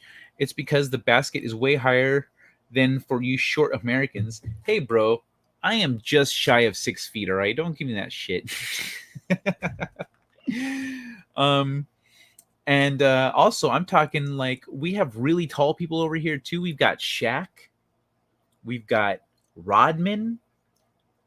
We got other tall folks. We get, look at our basketball teams. They're stacked. And then there's that little guy that kicks ass. I need to learn his name just because I don't like calling him the little guy that kicks ass, even though it's pretty gangster. Hot blonde quantum physicist. We call that a unicorn in this neck of the woods. Human heat for electricity? Yes, that's a thing they're working on right now. Pretty soon, and I know that's coming within our lifetime. That's not even going to be that far ahead. So in my book, they've got tech that runs off human bioelectricity, the human bioelectric field and human heat. So you can have implants that are run by your own body, or powered by your own body. You don't need batteries and stuff. That's enough to power a couple urinals. In my youth, I could dunk playing basketball. With Korfball, I couldn't even touch the underside of the basket. Okay, let's look up the Korfball thing real quick for everyone to see what he's talking about. The basket in Korfball is 11.5 feet. Okay, but if you're 8 feet tall, that means you have a 4 foot arm. You have 4 foot reach with your arms. That means you can still dunk. Because your tip to tip, fingertip to fingertip is the same as your head to toe. And so however like your arm length, let's say from here to your fingertip is 4 feet. So let's say that's half a foot. It's like 3.5 feet. But if you're 8 feet tall. So let's see. Let's look at this Korfball.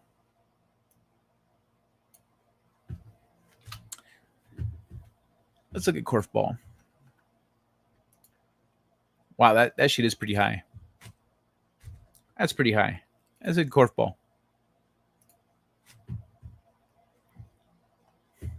I like that basket. I really like the basket. Okay, so this is Korfball. Look how tall this shit is. This is Korfball. Oh, Korfball promotional video. Oh, and it's guys and girls, so it's mixed. I'm guessing it's not that physical. Well, if height doesn't necessarily give you an advantage, then that makes sense. Okay, let's see. Let's see. Let me pull this up real quick.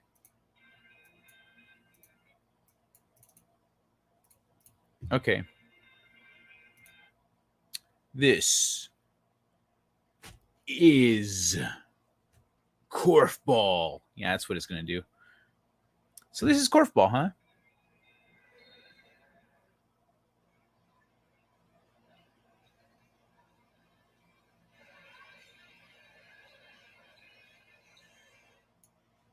Okay, the mixed gender sport. Fast and fun and fast. That's I like that you can. It's like the net, you can score from around it. It's not like front facing only.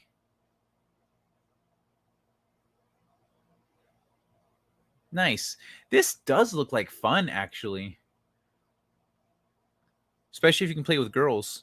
I used to play in a mixed team. I used to play soccer on mixed teams during the off season when I was growing up. It was a lot of fun. It was always fun playing with girls. It was different. I had this one girl. There was one girl on one of my teams. We were a fucking monster team. We whooped the shit out of everyone. But this one girl, huge tits. I was, puberty, so I was like, whoa. But this girl, and so when she would run, she would, but she would not run all that fast because of that. She would run, but she wouldn't hustle. She didn't have a lot of hustle to her until you took the ball away from her. Then she was pissed. She was not having it. If you took the ball away from her, she would chase your ass down. It was so funny. Like, I remember her and this blonde girl I had a crush on, but they're the only two that really stand out in my mind. Her because of that, because of her. Oh wait, let me scroll back. What is this? Attackers and defenders. 4 attackers, 4 defenders. Okay. And then what's the next thing? Changing roles every 2 goals. Oh, okay. So attack and defense swapsies. That's cool. That's really smart. 4 times 10 minutes. Wait, what? Son of a bitch. Real playing time. 4 times 10 minutes. Oh, 4 10-minute quarters. Okay. 10, 20, 30, 40. So it's not even that long. It's like 40 minutes. 25 seconds shot clock. Okay. Played in 67 countries.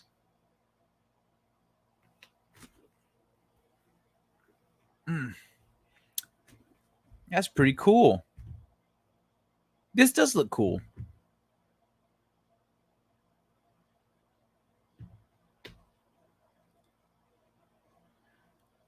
Nice. Korfball, huh? Enjoy Korfball. Dude. That's cool. Thanks for introducing me to Korfball. Korfball.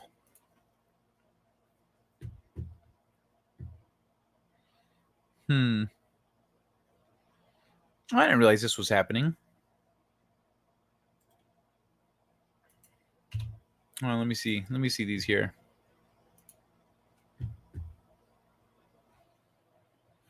Oh, what? Ended so long ago. Oh, well. What's this one then?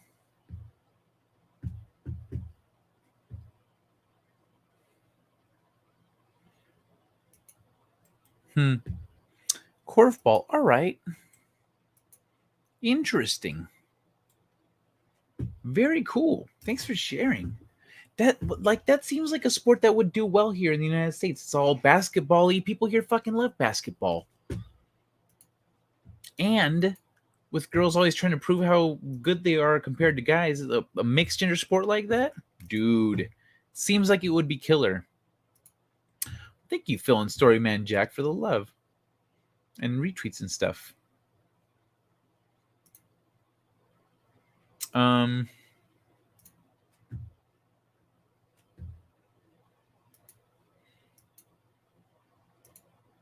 Yeah, dude, Korfball. Where did that originate? It's the weirdness of the name makes me think it started in your country, Kittybear. Yeah, no backboard. I like that. 11.5 feet. Okay, let's catch up here a little bit.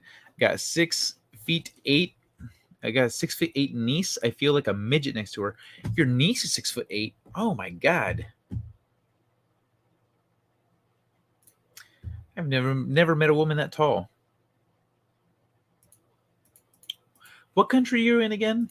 I need to go there. I like taller girls. That basket is something to ponder. I like the, yeah, no backboard. I like it though. I love it. It is physical. Girls defend girls, guys defend guys. Got you. It makes sense. These guys are playing clean, but there's a lot of pushing and toe stomping. And 4 ninjas. Even headbutting. Oh shit. So that's like, you're talking street ball, bro. You're talking street ball. That's the same in basketball. That's like saying, no, basketball gets pretty rough. Yeah, on the streets, it's like someone's showing you an NBA game and you're like, nah, these fuckers are playing clean. You mean how it's supposed to be played? So it's basketball with the physical contact of hockey. It doesn't look like it's even that much physical contact. There's another version which is played outside on the grass with 12 people per team. It has a middle field.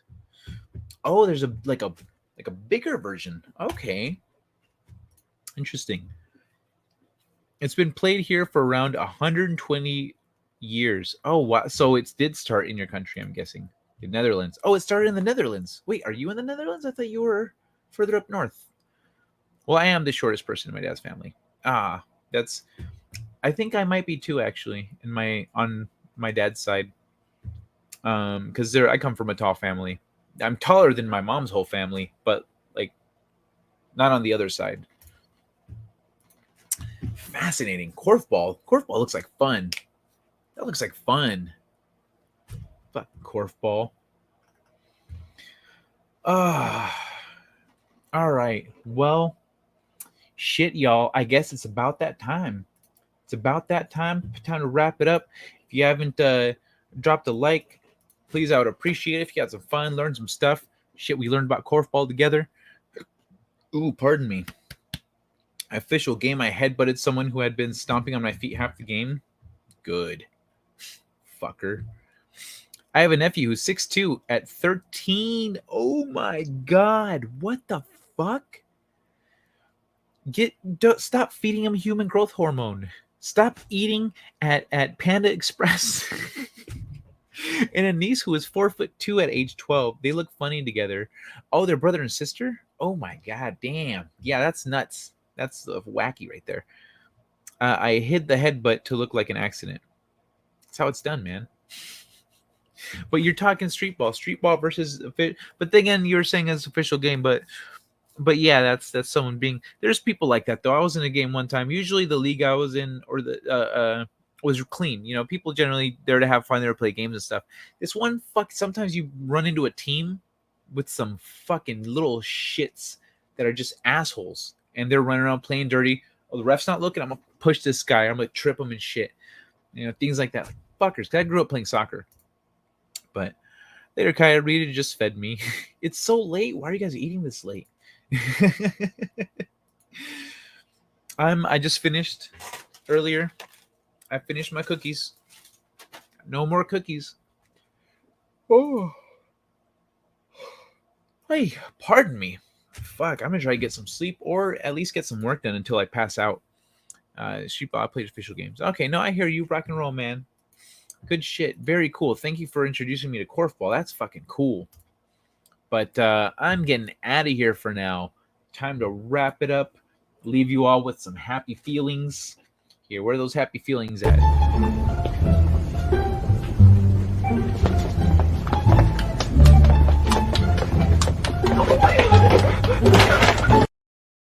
No, those are not the happy feelings I was looking for. But good night, everyone. Hugs and kisses. Thanks for hanging out. And up till 2 years ago, my brother was a ref for Korfball. Sorry, a rev. I thought reverend was a ref for Korfball games. Oh, that's cool. Kick to the face. Yeah. Boot to the head. That's what that reminds me of. Boot to the head. Yeah. Good night, Tina. Good night, everybody. One man show. Kittybear. Dwayne. Rita. One man show. Catherine. Sci-Fi Nation. Anti-Derivative Joe, who's already off to bed. Steeg was here. Phil. PJ. Everyone. Thank you so much. It's been a blast. And I will see you tomorrow for Friday's show.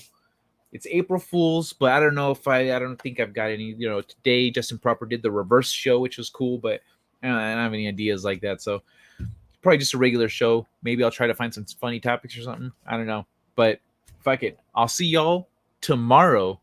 Good night, sweet dreams, and have a wonderful Friday.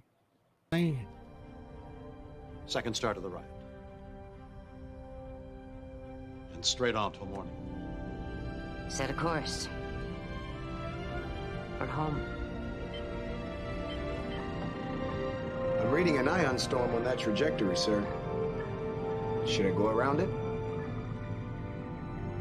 We can't be afraid of the wind, Ensign. Take us to Warp 4. It is the unknown that defines our existence. We are constantly searching, not just for answers to our questions, but for new questions. We are explorers. We explore our lives, day by day. And we explore the galaxy, trying to expand the boundaries of our knowledge. And that is why I am here. Not to conquer you with weapons or with ideas, but to coexist and learn. Let's see what's out there. Engage.